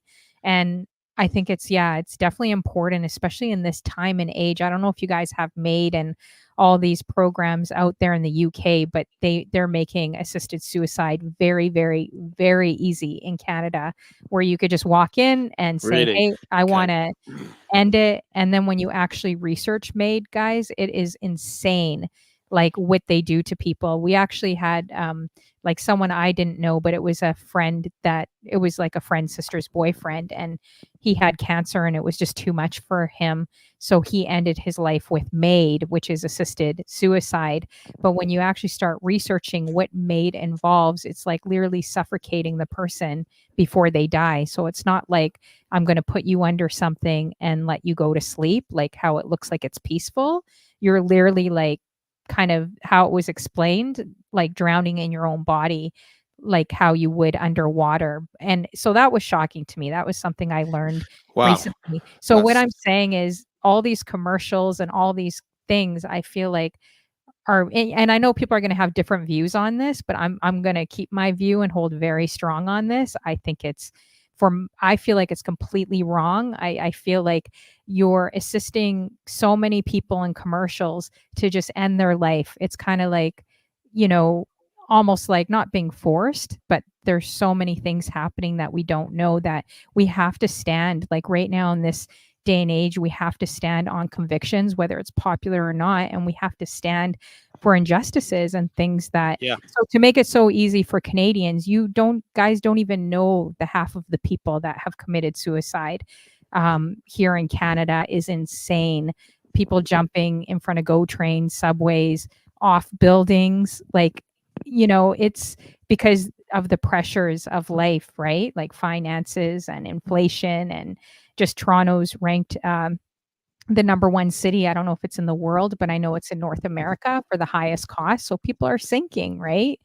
So I think it's up Yeah. to us to stand for things that they're making so freely to accept and be. And these commercials are so sickening to me. It's just like, oh, go into the light and you're going to see butterflies and rainbows. Like they're making it seem like it's very tempting to want to do that, even if you don't want to do that. So I think teaching people that are suicidal that there is hope. Like even if you're going through depression or anxiety, or you just don't see another day, like there is hope. There still is hope for another day. So that's why I think it's really important to share our stories, because the people in this chat room, the people you're sitting beside are probably going through some stories or went through it themselves, right? It's more common to have these thoughts or feelings or when we go through hard times, right? Yeah. I mean, yeah, I didn't know about that at all. So that's taken me completely by surprise. But Yeah. that sounds a terrible situation. We Yeah, it's don't really crazy. have anything like that at all here in the UK. What we have is in Switzerland. There's Dignitas where people can go and have assisted suicide, but that takes the form of like some tablets and some liquid, and literally falling asleep. And um, I don't know if you know the author Terry Pratchett, who's sadly passed, my wife's favorite author, but he went and they filmed this happening, Mhm. and this person, and I guess that person was very unwell, but had decided that was the end of their life. But it's not advertised in the same way as what Oh, yeah, you're it's describing over totally there. That sounds advertising. It's terrible. almost, like, tempting, like, it's like, even if you're having a bad day, like, Yeah, when you're looking at these, they're making it seem like it's almost amazing, like, "Go into the light, like, things will be better for you, like, things will," and it's such a crazy deception that we're fighting a lot more than that I believe that's just more physical, like, so that's why it's important to talk about these things and stand up for, and for people that are hurting. Like I think we've all been there with any stories that we've experienced, right? Sorry, I know I'm talking a lot about no, this. no, I it's fine. didn't think I'd It's interesting to hear. be I heading. mean, Now I'm getting passionate about this stuff keep because it going, keep going. yeah, it really, it upsets me what I see, like, the government and what this country, like, was how it is now. It really makes me upset because this is not the country that I knew growing up, and I think that's why a lot of people are leaving with a lot of different things. But anyways, that's a different situation, but I applaud you for speaking up and talking about, and having this passion. We all have things that we could do in this lifetime. That's why we're here. It's not just music and following and trying to be all grand. Sometimes it's easy to get caught up in that, but like what I'm saying is we all have a mission. So I love that your mission is mental health, and and you touch people through music as well. Yeah, I mean, it's we've all got a platform. We've all got a small platform, and I think it's something that I've always tried to use to achieve something. So, you know, if it wasn't for Double P coming to me and saying, I'm happy to talk about this, that might not have gone in that direction. We still would have probably raised money for mental health charities, but I think it quickly became apparent that Twitch for us, or certainly for me, wasn't just about the DJing. The DJing is Mhm. great, it's brilliant, and there's so many great DJs out there, and you're constantly watching them. But I think for me, as soon as I realized that this is a broadcast channel, we were talking earlier on about how much it takes to do. We are broadcasting, so if we're going to broadcast and we're broadcasting music and talk, because that's what most streamers do now, they're Mhm. talking over their DJ mixes and whatever. um why not let's focus on talking as well? And I think Mhm. if we're going to be talking about records, if we're going to be talking about the weather, why not talk about mental health? Yeah, for Because it's sure. it's really important. Like we said already, we don't know who's listening, but I can guarantee that someone who has watched this, one person, will have taken something away from this show. Mhm. And it's, if you're able to touch someone, inspire someone, or make someone think slightly differently about their lives or about what they're going through, or say, oh, I've been through that, or oh, he managed to get through what he was going through, maybe I can. That's it's worth doing. It's worth all Yeah, the hours and the toil and the hard work and the preparation and all the rest of it. It's worth doing because it's helped one other person, one other human that's here. definitely. And if it's just for the if it's just for the one person, I'm always reminded of that now. That's all that really matters, right? Like it may not be for the 100 people or whoever comes to your chat, but it could be for the one person that's tuning in. So yeah, I definitely agree with that, especially with the amount of people we've lost like on our shows. I think it's been about 7 or 8 for me since I started 3.5 years ago. My first interview, people have passed, my moderator, and people that have come through my chat. So Terrible, yeah. I never take that for granted. Like you guys, the people you see at the parties, you think are the most healthy. You don't know who's in the chat room that could be in a hospital room listening, right?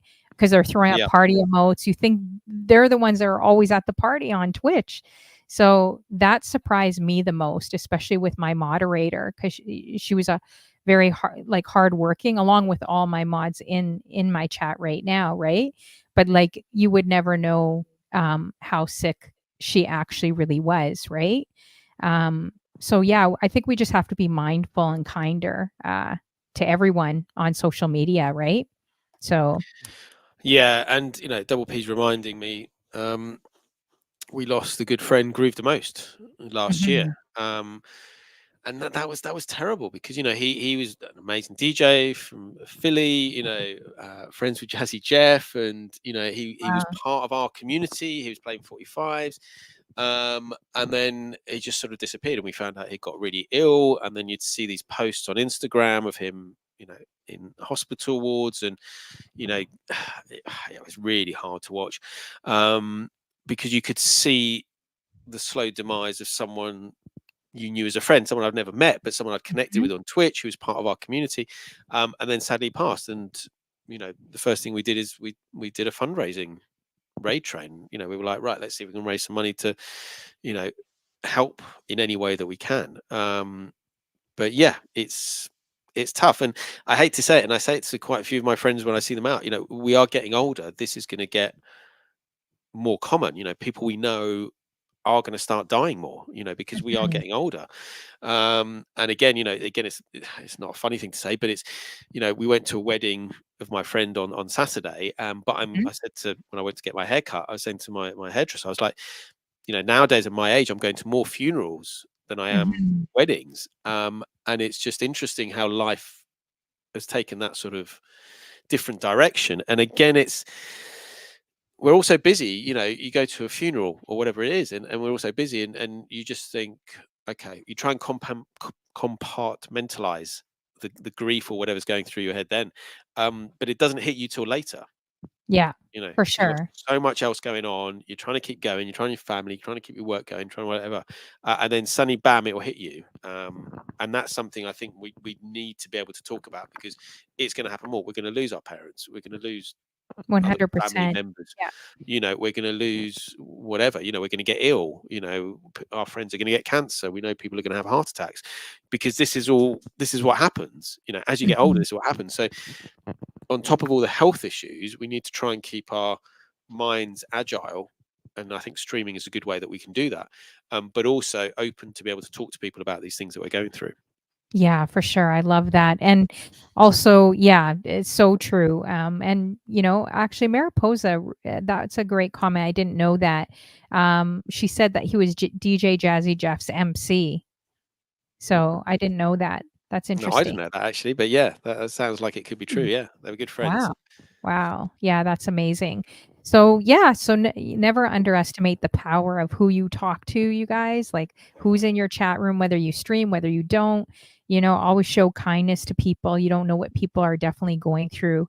And everyone has a story. So, behind the smile, they even say depression is the smile, right? Like you look at Robin Williams Yeah, and Kate Spade, all these people, like, you would never think in a million years, right? Them smiling, their dancing videos, different things happening, that they were going through stuff, right? So it's always important to check in on people, even though we're busy. We're all busy.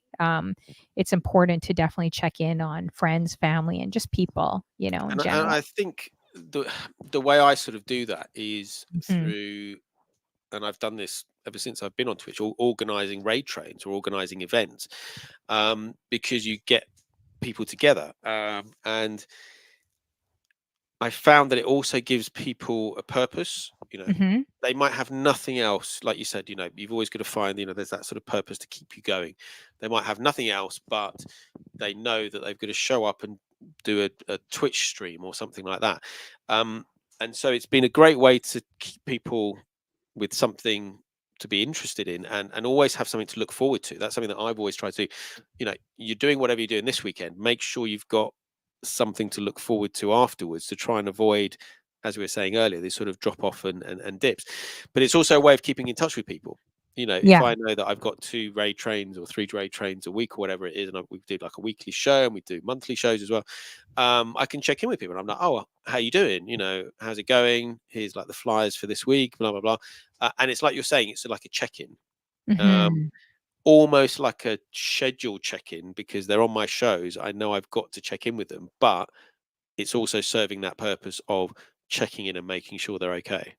Yeah, exactly, and checking in on streamers, because yes, this is a great outlet of escape for all of us. I mean, we've all been there, right? But, also it can lead to burnout too, right? Like, how do you find that Definitely. balance streaming? Like, because sometimes streamers could get so addictive. I know I was there too a couple years ago. Like, you're just like, even if you don't feel like it, you're like, "I wanna get on, I wanna get on." It's like an adrenaline rush, and you're always on, and Yeah. that can lead to burnout too. It could be kind of unhealthy in a way as well, you know? It's it's knowing when to step back. Mhm. And we've talked about Double P, and every now and again, he will not lose interest with it, but it's the thrill and the dopamine and whatever you're getting isn't there anymore. Yeah. So you don't want to stream it. And he's like, "Oh, I'm giving it up. I'm going to stop DJing. I'm not going to do this anymore." And I actually had someone else message me the other day saying, "Oh, he's saying all of this. Is he okay?" And I was like, "Yeah, no, he's fine. It's just it's a dip, and it's something Mhm. that we can talk about."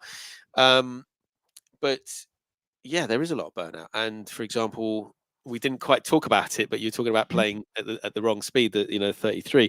Yes. Slow Mo Monday, that's something that was run by Don Champ Sound and Barty Cuts, and then it's run by Dr. Breasty Cray and Barty Cuts. Um, and then they just took a break. They just took a step back. They were Mhm. like, "We're doing this every week. We're organizing people every week. We're DJing every week. Let's just take a break." And it's really important to do that every now and again, um, because it comes back to what you were saying earlier on about the drop off. You get the adrenaline before you stream, Yeah. you get the adrenaline during the stream, and then you come off it, and then straight away you're like dipping, Yeah. and that is addictive. And then And I you think, wanna go back on again. It's like yeah, social media. They say yeah, it is like it does the same thing in your brain, guys, like cocaine does. That's insane. yeah. like your like endorphins or those hits like in your brain, and that's why people are scrolling, right? But sometimes it's good. I agree. I think we've all been there. Okay, I'm going to quit. Okay, you stop for a while, then you go back, and I try to just DJ when I feel inspired now. Like I'm not on regular shows anymore except this talk show. Yeah. And sometimes if I do jump on, it'll be like 6 hours. I can't stop, right? So It's a really yeah. good and I say this to you, my my good friend Scotty Boy up in Edinburgh, Mhm. he was a bit delayed getting into streaming because he was waiting for his house to be finished built. So he was like a year or two behind us. And then he got into it and I was like to him, you're gonna be addicted. You're gonna be streaming all the time. No, no, no, I'm not. And then before you know it, it becomes twice a week, 3 times a week, Exactly, 4 times a week, exactly. Yeah, 5 times a week, 6 times, it gets ridiculous. it does, But it's and I also don't know how a you time. do it balancing a family, like, that's a lot balancing a family too, you know? Yeah, I think it probably helps my wife works in the evening, so that gives me sort of Oh, evening okay. time. I'm sort of looking after my daughter, but she goes to bed. Um, but yeah, I think it's just And she knows I don't know. exactly where you are, she can monitor you. No, I'm just Exactly. joking. I'm just joking. She can monitor Exactly. you. Let's see, where's he at? Is he What's he outside or is doing? he Yeah, on who's he Twitch? What's talking he to? Yeah. doing? Yeah, yeah. Or maybe And it's after how yeah. many years have you been married for, can I ask? We always talk about Kyle We got too, married so in 2008. oh, I love that. That's So awesome. we'll be So at this celebrating point, it's 16 probably years. like, "Ah, whatever. I'm not checking him. He could do whatever he wants to do. Gives me a break from him." Uh, yeah, there might be an element of that. It's I think I think on an interesting level, I think what it is we're both creative. She's a dance teacher. I mean, I've got a separate job anyway. This isn't my That's job, but nice. it's a Yeah. case of we're both creative and we both encourage each other. So like she's like, oh, I'm going to Oh, I love that. do this. I'm going to do that. And I'm like, yeah, go for it. And then I say to her, right, let's go to Panama. These ridiculous ideas. And she's like, That's yeah, okay. cool. Let's do Does it. she So jump on your stream? Does she, jump on your stream or no, no, she watch? likes to stay Okay. behind the camera. She comes on the chat sometimes. So if you see Jeweled Bird, then that's her. She comes on, but yeah, Yeah, there's some 16 other stuff years. we're sort of working on in the background. But yeah, it's I think she leaves it to me and Zizi, so I think she's quite happy just to let us Ooh, do our the thing. I love that. I love that, and congrats to you guys. I know I was trying to calculate in my head and I couldn't. Thank you, Mariposa. 16 years. I was gonna say before we get to Mimi's question, she's got a great question. What keeps okay, so aisle 2 here on the Honey Flow Show is either if you're single looking for love, Right. or if you're in a relationship, it's restoring the love, Okay. or if you're just done with everyone and you're like, forget it. It's just about agape love. Like that is the aisle every human being needs to be in on the Honey Flow Show. So I'm going to ask you, going back to aisle 2, like you guys have kept it going 16 years. That's not easy. I know people that are ending and getting divorced after 20-year relationships, and I don't get it. I'm like, you're literally at the mark. You're already past the point. Like for me as a single, I can't comprehend it, but obviously people have problems and the pandemic has really shown a lot, right? But I was going to ask you what keeps like what would your advice be to people? I know you're not the spokesperson for marriage, but 16 years is an accomplishment. So what could you Yeah, say I to think I people think to we're encourage we're in them? quite an unusual situation in that we've known each other and we're Mhm, friends for about 16 years before that or something. No, not quite that much, but anyway, so I'd known each other for quite a while as friends, and then obviously there just came this point where we were both single and mhm, we just sort of got together, and then from then it just seemed right, this is just pretty natural. So because we knew what each other was like, so we're lucky in that respect, but obviously not all relationships are like that. And especially if you're mhm, meeting someone new, you've got no idea what they're like. It takes you so many mhm, years to sort of meet. So that's that. But I think for us, we've just always been there for each other. hmm, I was talking to you earlier about the sort of miscarriages and things that she went through, and I was just there for her. And then during the pandemic, I was having quite a lot of issues with work, and my mental health wasn't great. And she was able to sort of not return the favor, but sort of help me. And I think we just appreciate what the other person is doing for us. And again, like we said, let the other person be themselves. I think that's hmm. the most. If you're trying to make someone be what you want them to be, or they're trying to be something they don't want to be, that's what starts to build a lot of resentment. Yeah, Um, that's so true. and I But don't think, people change after kids and, oh, as you get definitely, older, yeah, there's it's, not the and I think same. that's the other thing. People do change after kids. We are not fortunate, but we've only got one child, which I think makes the Mhm. dynamic a lot different. Which again allows us to do things that we'd like to do. For example, she wants to go and stay away for a couple of days and just read books for in a shepherd's hut or something like that. I want to go and DJ with my friends in wherever it is in Edinburgh. So it's that's important, but also trust. You know, Mhm. we trust each other, and like you say, she can always look up and see what I'm doing Mhm. because most of the time it's Google true. him. Wifey, Yeah. Google him right now. See where he's at. Put a tracker on his phone. No, just kidding. But yeah, I Put see an some ankle comments that bracelet on his ankle. You know what an ankle bracelet is? Do you know what an ankle bracelet is in the yeah, UK? Streds, do you know what an ankle bracelet is? I know all the Americans know what an ankle bracelet is. Oh my gosh, I'm gonna get in trouble by the Americans right now. Mariposa is like, really, honey flow? I don't know. Let's see. Oh, Streds does know what it is. Okay. Um, oh my gosh, that's hilarious. Salmon says, I'm amazed my wife hasn't sold me. What's TBF? I don't even know what that to be is. fair. Oh, to be fair. Oh, Yeah, wow. I just learned something new today. Mariposas is there you go. whipping You're out the talking about paddle the at me. British slang. Yeah, I don't know. I learned all these bad words from Inch High and David C. Dennis, and they were all trying to get me to say bad words on my show. I had no idea. Like Bristol cities, and I had no idea. You guys have your own slang in the UK. Yeah, I mean, And just like everyone was cracking up, making fun of me anytime I interviewed someone from the UK. And I'm like, "But I don't find that very funny. Why the heck would you name that after a city?" I'm like, "I don't get it. I don't get it." Like, anyways, whatever.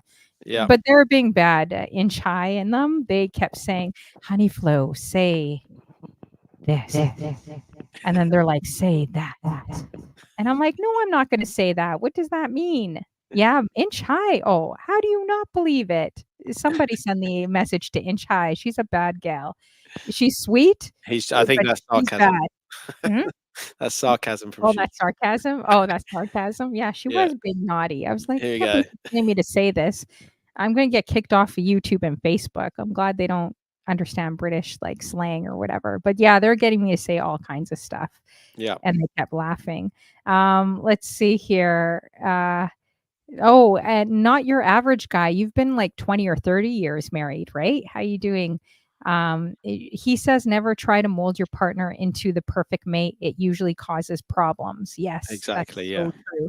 And he says 16 years is rare. Salute to you. Mariposa had a great comment. Pandemic showed some married couples that they really didn't like each other, which well, is yeah, exactly. I mean, that was the. I guess we weren't quite forced together because of what I was doing at work. I still had to go out, so I had sort of that tiny bit of freedom where I could go out, and she was stuck indoors. Because yeah, I mean, it's crazy to think what we went through. It's we're talking about being the last generation to remember all of this stuff that we were talking about earlier.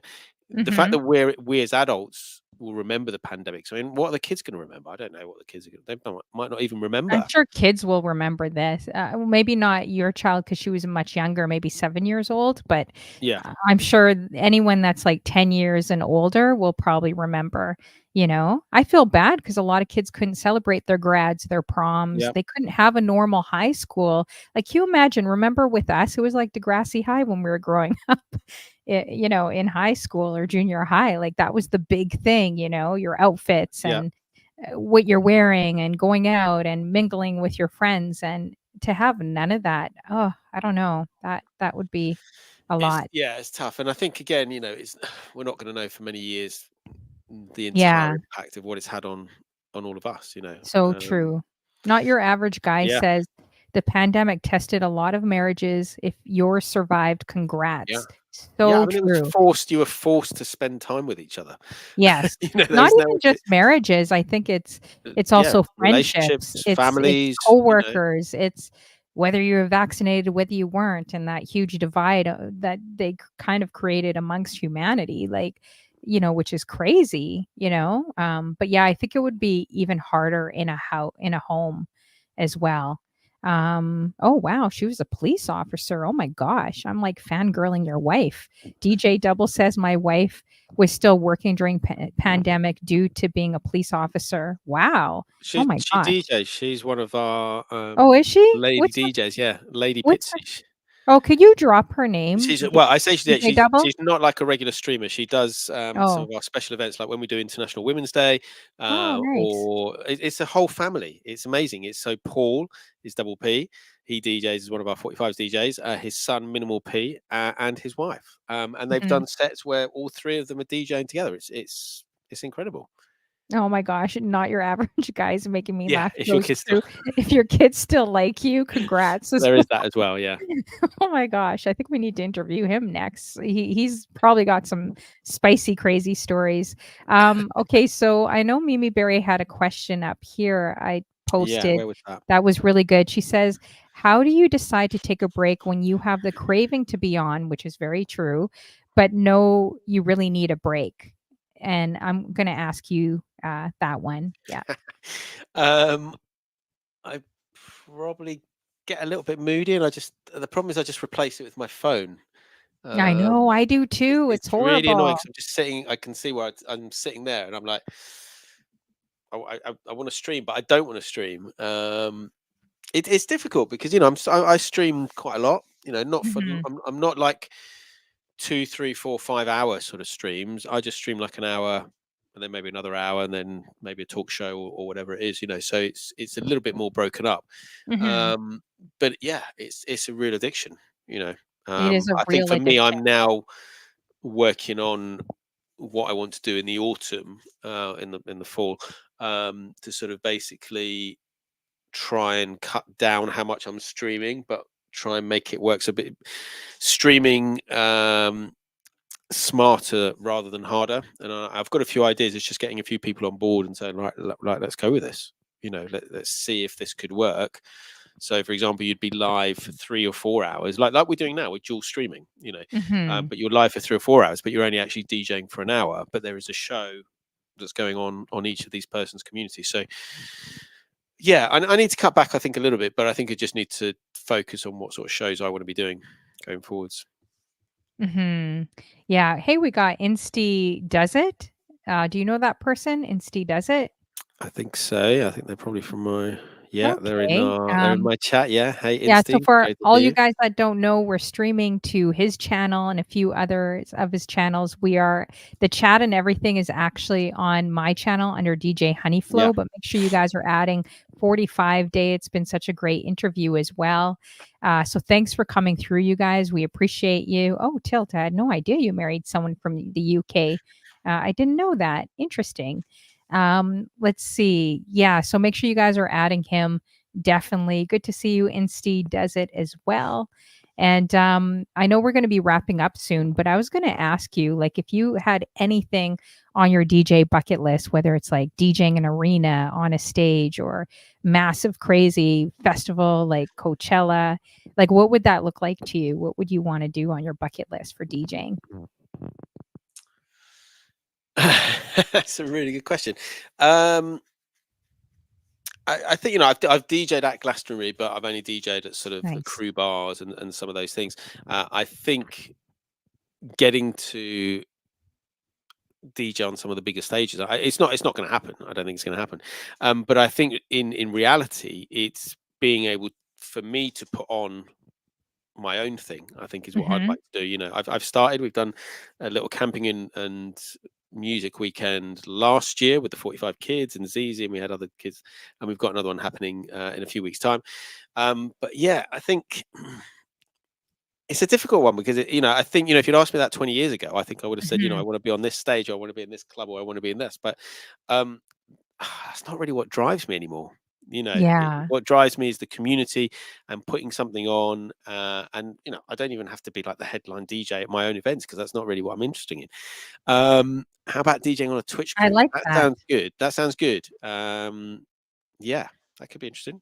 Yeah, I know you that could make it some happen. Do you know Portia Live? Like, she just started DJing, and now she's traveling the world, Brazil, Canada, wow, States, like, everywhere. She's everywhere playing house music, that's amazing. and she's setting up different events, but it was networking, I think, with a lot of people on Twitch too.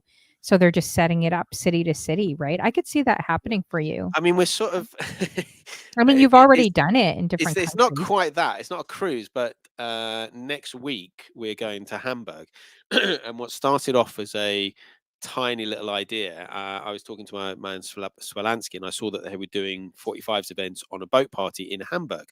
And I said, "Oh, what would be the chances of us doing that next year and maybe adding another couple of venues here and there?"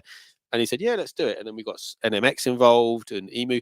So we are doing a boat party next Saturday in Hamburg, which is already sold out, and we've got 8 DJs all playing 45s, which is just one part of a 3-day weekend festival. So yeah, I think it's weird, but sort of doing what I'm doing is each time it's taking me to that sort of higher level of what I want to achieve, and I'm like, wow, this is happening. Um, yeah, I don't know. Yeah, that's cool. That's interesting. Yeah, No. Struds is like, "Come DJ on my ship." He actually works on a ship in the middle of the ocean Okay. somewhere. But it's not like a cruise ship, but that would Yeah, be I funny. think there is. I did a raid train. I forget the name of the person who That invited would me, be but dope, Struds. but they were talking about a cruise that they'd Mhm. organised for their community of DJs on Twitch and people who follow them, which then went somewhere, I think, in the Caribbean, and then they just had set up parties on the beach. So yeah, I guess something like that. I mean, Panama was amazing, but I guess yeah, a Twitch cruise where you're stopping off all these amazing islands. Uh, yeah, not the North Sea. That would be fun. When you DJ'd in Panama, how was the Yeah. reception with all you guys? Like, the ones that were not Um, Panamanian DJs, it like, how was it with it was amazing. It was, yeah. we didn't know how it was going to go because obviously, like most places, the younger crowd are into sort of house music or techno or drum and bass or whatever. But I think they really appreciated the depth of music that was played. There was funk, there was hip hop, there was Latin, there was reggae, there was, dance music, drum and bass. There was all sorts of stuff, and it was great to see the younger generation not only playing. Obviously, my daughter, and then there were some other young DJs as well. But it was all genders, and it was really inclusive. And she Uh, probably has the most eyes on her being not only the youngest, but a yeah, female DJ for sure, has a yeah, lot and of eyes again, on we did. We always try as much as we can to involve women DJs. So we had Madame Totti, who is Malong's wife, and she hadn't DJed for ages, and I was like, oh, she should come out and DJ, and then she played an amazing reggae set. Mhm. We had Clau O, who's a record label part owner, and they put out amazing Panamanian music, and she came along and played these like amazing 80s stuff that I've never heard of before, but it's relatively cheap to buy, and it's brilliant. But it was a really good vibe, and I think the sense of community is what's Mhm. important at all the events that we do. It's a sense of community. It's bringing people together. It's what we've done on Twitch in terms of bringing people together to do an event like a raid train, and we're now doing that in the real world, in real places, and hopefully making more and more interesting events for people to come to. Yeah. Have you had any, memorable events that you could think of on Twitch that's happened, like, on your show? On Twitch, uh, I think it's just there's the sheer scale of what I'm doing. But for when we hit last year, so this year we hit 5 years. Last year in November, the 4th of November, we hit Wow, wow, 4.5 years wow. of 45 day. So I decided my ridiculousness is probably the longest thing I did. I decided I'm going to organize a 4.5 day raid train of all 45. So Mhm. literally just organized that. I just reached out to everyone, and we had part of that was like an event from a record shop in Germany. We did a live event with the 45 kids. So my daughter Zizi and also Indie Mix, who's another of our 45 kids girls DJs. And DJ Arlo was over from France. So he played, and they played in Rare Kind Records, which is my favorite record shop probably in the world. But it's also where DJ Arlo used to dig when he was like 3 years old. He'd be on the floor, sort of going through the Oh, wow. 45s and just picking out that. So I think for me that one and some of the events that we've done with ZZ are probably the ones that are going to stand out, because yeah, it's cool. I've been out and DJ'd and done whatever I've done, but it's great to see the next generation coming through and enjoying it as much as we enjoy it. Yeah. Have you had any like funny moments or any disaster moments that have happened to you on Twitch? On Twitch, we can Mhm. talk about funny moments. Do you know the song The Muppets, Manamana? You know that The song? Muppets? Yeah, the I Manamana think song. I know the Muppets song, okay. Yeah, yeah. Okay, I'm not going to sing it, sort of getting people's minds, but it's Actually, a no, I song. don't know it. I don't know it, so I think you're gonna have to sing like a little line. I might have it somewhere. No, anyway, it's like do do do do do mana mana do do do do, that thing, right? So Okay. we play it for. You didn't get me rapping, but you got me singing. Yes, We I play it did. for Double P because he loves it on the basis that it gets in his head, and it's an earworm once you've heard it. And you can just look at the picture. If you just look at the picture of that, then you know what he's doing. But you were talking earlier about the sort of speed, and obviously we normally play 45s at 45s. If you play them at Mhm. 33, you can play them at 33. My decks have got, if you press both of them, you get to 78. Oh, So wow. straight Okay. away it's fast. But I've also got plus or minus 50%. So I can Mhm. take it from 78 up to like 111, and that just becomes chipmunk music. And ZZ loves doing this. He's like, oh, all right, let's put the Manamana song. So put some Muppet songs. So do do do do, and then obviously just then speeds it up, and then just keeps speeding it up, and then it's just like a chipmunk sort of singing Mhm. like that. So, um, so yeah, yeah, it's funny, but it's just about having fun. And the reason I play slow mo stuff is, one, I think I quite like the sounds it creates, but it's also saying to people, I don't take myself that seriously. I'm a DJ. I love music, but I also like to say, let's see what it sounds like if we do this, or let's see if we sound like what's that.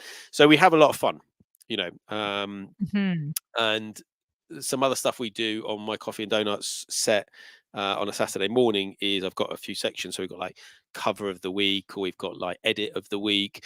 But I do something that I taken from Platt and Pat's official in Germany called Reverse 45. He does the reverse quiz. I think it's on I think Monday night or Tuesday night, where basically he plays records backwards, and people in the chat have to guess what it is Oh, cool. and I get a like point. that. So I Yeah. was like, I'm going to do reverse 45. So we do that. So, I play the 45, and I just keep playing it backwards from the end until someone guesses what it is. But it's just having fun with it, Yeah. and Yeah. it's funny. People like it. People can get involved, and it's why Twitch works, because it's about interactivity. Nice. Awesome. I love that. If you guys have any last minute questions, drop it in the chat. Let me know before we leave as well. But if there's any questions for 45 day, drop it in the chat. Make sure you guys are adding him. What would be your favorite genres of music if you had to pick like a few? It's quite difficult because I like eclectic sets, but the reggae is always something I end up back on, because I just love reggae forever. Hip hop, funk, Latin, world music, cumbia, Nice. and cover versions. As a 45s DJ, most 45s DJs are into covers. We're always trying to outdo each other in terms of finding like a cool cover version. So yeah, so that's the sort of stuff that I'm into, and I play, and then just mix it up. You know, I like that. it's great. Nice. Oh, thank you so much. This Twitch Witch slaps with the Hey, Twitch, 100 Twitch, bits. Appreciate you. Thank you for the 100 bits and the one of my support. mods. Yeah, Oh, nice. And welcome in. everyone that's come through to the show, you guys. I'm going to leave you with one last question. I don't see any Okay. questions posted yet. But what would be on your, besides DJing, because I know we talked a lot about music and DJing today, but what would be on your life bucket list? Say if you only had like a few months to live, what would that look like to you, your life bucket list? I think it would have to be travel. We Hmm. used to travel quite a lot before the pandemic. The pandemic then slowed things. Obviously, we had ZZ as well, and I think this year going to Panama has just reopened or reawakened my desire to sort of travel. So if we got to that stage, I'd be like, right, let's go and see as much of the world as we can see. Let's go and soak in as much culture from the rest of the humans here.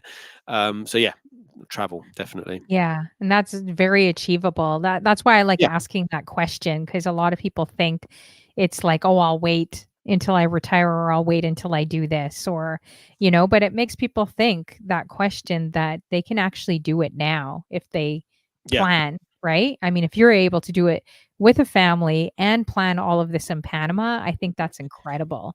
It really Yeah, I is. mean, I had a lot of help from Malong and obviously the venue and all the rest of it. And Mhm. obviously we're in a position that we could do it. Not everyone can fly the other side of the world. But yeah, no, we're very, very grateful for what we do. Yeah, I think Insti we does it. covered it. Yeah, we We did covered it ask it earlier, earlier. but Go yeah, just ahead. in case Yeah. you missed it, I think about 4,500. How do I convince her to let them keep me? That's hilarious. I like that question. Um, well, she's okay. It's my money that I'm Are spending. you sure this isn't your wifey undercover, like working right now, but then checking the show? Because that's what I would do if I were married, and go under Insty does it. Go under that username and be like, "How does I your don't think spouse that's let my you wife. keep No. them?" Oh, I don't wanna yeah, I don't wanna cause any trouble. Can you imagine No, no, your it's all wife's cool. It's all cool. listening? "What the heck? Insty's your wife?" Oh, no, wait, Insty's a dude, I think. Anyways, I He can't is tell. indeed. Your pictures are so small, so who knows? It's very difficult to see on here. Yeah, Yeah, but, he's got sorry, he's got a ton Insty. of vinyl as well. Yeah, yeah. I mean, again, yeah, it's something we joke about. Is this So we, something he's asking for himself? Because his wifey doesn't let him keep no, his some finals? people do have to. I think occasionally if I explain how much a particular record costs, my wife does like, "What? Why does it cost that much?" And it is much more expensive than it used to be. But other people do have to pretend that their records don't cost very much, or they do have to sometimes sneak them in. How many Um, vinyls do you have, Insty? I hope your wife's watching. I hope she's watching right now. Sorry, I'm scaring you guys. Oh, man. Yeah, he's definitely asking for himself. How much do you have? And you mentioned you had about, what was it? Over 4,000? I think I've got about 4,500. Yeah, Wow. 45s. How much is one? They're very pricey here. Some could be 50 to over $100. Like, it's ridiculous It out here. depends what you're buying. If you're buying like a new record, like a Mhm. new release, you're probably talking about £15 at the moment, I which I wonder how much think that works out to be is it Canadian. probably about $2, $2 Canadian maybe. I might be What? wrong. 2 Canadian dollars? I I should go might be record wrong. shopping I out might be there. wrong. I'll have Oh, to. man, it's cheap out there. But your dollar kills us. It's killing me, your pounds. Oh, It pound. it's Yeah, yeah. it's like, it's way 'cause, Canadian dollar is about half the American dollar, and you're higher than So the we are American probably about dollar. we're probably about 2, yeah. So Yeah, 1.7, there you go, £1 sterling equals 1.74 Canadian you guys dollars. should come up to Canada. If you come to Canada, you'll be rich. You'll get money back. Yeah. I mean, it's on, you said about bucket list. I mean, it's on the list because I do have some DJ friends in Canada. Yeah. And we have sort of vaguely talked about, probably in about, I don't know, 3 or 4 years' time, organizing a weekend with the 45 DJs who I know in Canada and stuff. So yeah, Toronto's definitely likely to happen because quite a lot of the DJs are based there. Possibly Montreal, possibly Quebec. I don't know. We'll see. Mhm. Well, I think Insty, what you should do, it sounds like you have a major problem on your hands, especially with your wifey and sneaking in vinyls. I think you should just get rid of your 5,000. It's too much in your room, and give it to Canadian. That's what I think you need to do, is just gift wrap them and ship them to a Canadian. That's what will solve your problem. Wow, he's Yeah. got 250 45s. I guess you wouldn't know a ballpark figure of how much you spent over the years. Well, it seems No, cheap though, I the don't. 45s. I Like don't, and it's difficult because some of them are bought at like record shops, some of them are bought at boot mhm. fairs, some of them are bought online. So yeah, I'd probably have a relatively accurate record of what I bought online, but the rest of it would be quite difficult.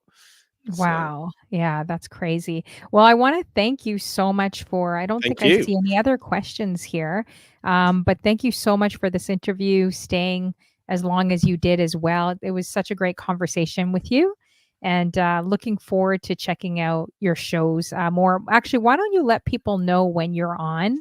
like which shows you do, what times you're on, days, so they know when So to yeah, come? so the schedule struggles a little bit because I don't have a regular schedule other than on a Saturday morning we have Coffee and Donuts, which is a show we've been running since the pandemic. There you go, show 158 we're doing on Saturday, and that's 45's DJ. So I normally play 9 a.m. UK time on a Saturday, and that's where I include these other sections. Normally on a Monday I'm on a raid train, and then normally Tuesdays or Thursdays I've got talk shows. But yeah, it just varies. Lots of little pop-ups and things like that. So yeah, thank you everyone for being here. Thank you for the invite. It's great. I wish I had got them all for 50p from Woolworths. Back then they were really cheap. Oh, And yeah. yeah, shoestring is reminding me we've got it covered tomorrow night. It's a raid train I do with shoestring, and it's all cover versions, but it's really open. We've got DJs who play vinyl, we've got DJs who play digital, we've got Salmon Matters who sings, we've had ADP who sings, and also Salmon Matters plays the kazoo and also plays the guitar. So if anyone of you are streamers and you like your cover versions and would like to get involved, then just let me or Shoestring know. We're really open and we'd like to get as many people involved as possible. Okay, awesome. Now, I don't know if you can see. Oh, thank you so much, Bright Eye Sunflower. Make sure you guys add her. She does an amazing, talk show, and she also more of a Cool. motivational show, and she also dances to soca music. And she's in her Amazing. 60s, and she does handstands on the wall. On the Wow. wall. Wow. So there's no excuse for any of us. One of these days, I'm going to try surprise her and do like a handstand on the wall, but like people are going to fall over because Yeah. they're not going to be used to me doing like she legit crawls up the wall and does a handstand, guys, and does all these dance. Actually, your wife would enjoy her because if she's a And dance probably instructor, Zizi as well. Yeah, I'm are sure. you familiar with soca music out there? Yes. Yeah. Yeah. Okay. So, she's from the Netherlands, but she'll literally do dancing and Amazing. Yeah. handstands I on the was in the wall. Netherlands a little while ago. I got friends in Yeah. So Amsterdam and other places. We've your got one of wife's a my dancer. mods. Your wife would Yeah. probably between your wife, wifey, and Bright Eye Sunflower, you guys can help me dance a little more on my We're streams. gonna follow. Yeah, we're gonna follow. Yeah, that's cool. Yeah, Yeah, definitely follow. That's exactly. cool. Yeah, definitely follow. All right. Well, so I'm just seeing. I don't know if you can see your phone, but if you'd like to raid into anyone, I could leave it up to you. If you can't, that's okay. Oh, what in terms of so my raid or from your raid or from your Yeah, channel? like I could raid from Yeah, let me I'll have raid a in look. from my channel. What day are we on with I guess you'd Wednesday? probably have to rate in from your channels, but thank you everyone for tuning in to the Honey Flow show. I'm Let's usually go on Wednesday night. to yeah, rather conveniently. Yeah, okay. Do you know DJ Flip Out in Canada?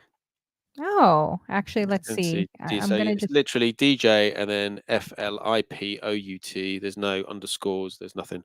He's an amazing DJ, and he's actually on Raiders of the Lost Ark, which is a regular weekly vinyl event. I'm on it sort of once a month. So yeah, let's do that. Let's go and okay, cool. see Flip Actually I just in. followed him. I'm gonna And definitely do that. bizarrely, he's got 45 viewers at this time. Can't make Ooh, this stuff up. nice. I love my numbers, and it's like the numbers are just sort of following. It's Mhm. hilarious. Okay, awesome. So, yeah, we're going to DJ Flip Out, you guys, in case you missed the raid. Feel free to copy my raid message. Just put the raid emotes in there. I like the raid message with the bees.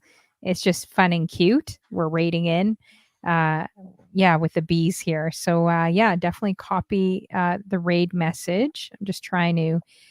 It's okay. Or you can copy Mimi Berry's message, either one.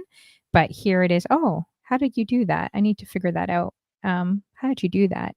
You put raid in there. How did you do that? Anyways, thank you, Mimi Berry. Okay, so we're gonna go to DJ Flip Out, you guys. Thank you so much for coming through to the Honey Flow show. Make sure everyone in the room adds 45 day if you're on YouTube, Facebook, if you're on Twitch, if you're catching the replay, because a lot of people do afterwards. Make sure you guys are adding this dope person, streamer, and DJ 45 day from the UK. All Thank you right. so much. It's been a pleasure. That those 2 hours and 15 minutes have flown by. And yeah, it's been great. Thank you so much for the opportunity. Yeah, for sure, and yeah, they always definitely do.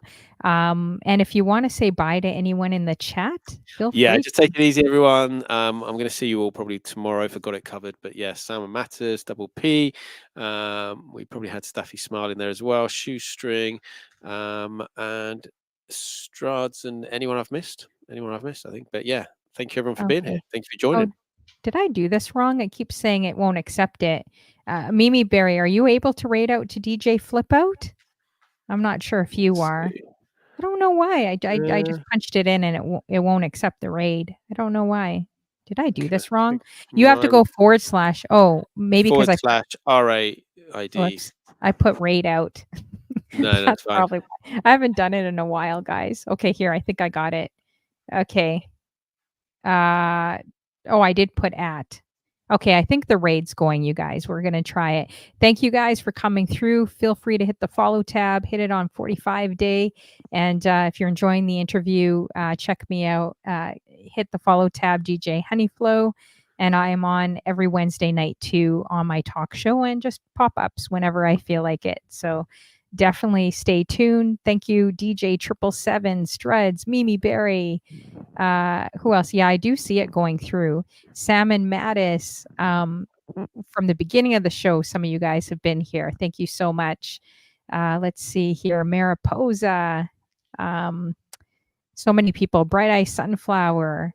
Not Your Average Guy. Shoestring Sound as well. Thank you guys for coming through. Appreciate each and every one of you guys. Insty does it. We're looking for your vinyls in Canada. So thank you for coming through. Appreciate you. Hopefully I didn't miss anyone. Let's see here. Oh, this Twitch slaps as well. This Twitch Um, slaps. Yes, yes. oh, yes. Thank you for coming through. And everyone else, good to see you guys. And yeah, oh yeah, and Struds too. Oh, Tilt. I see Tilt there too. Thank you guys for coming through to the show, DJ Double. And we'll see you guys. Stick around even for 5 minutes. It helps a streamer. So definitely support him. And it looks like he's going to have a full room. Okay, I'm going to try. Oh yeah, the raid's gone through. Oh, did it go through? Okay, sometimes Yeah. sometimes it leaves people. Oh, whoops. Sometimes Yeah, it so leaves what we do is we do like just an Uber raid. We just do a yeah, second just do another raid. Okay, I'm raid. going to try that right now too. Yeah, it normally Oh, picks up whoops. 1 or 2 people, sometimes more, sometimes 3 or 4.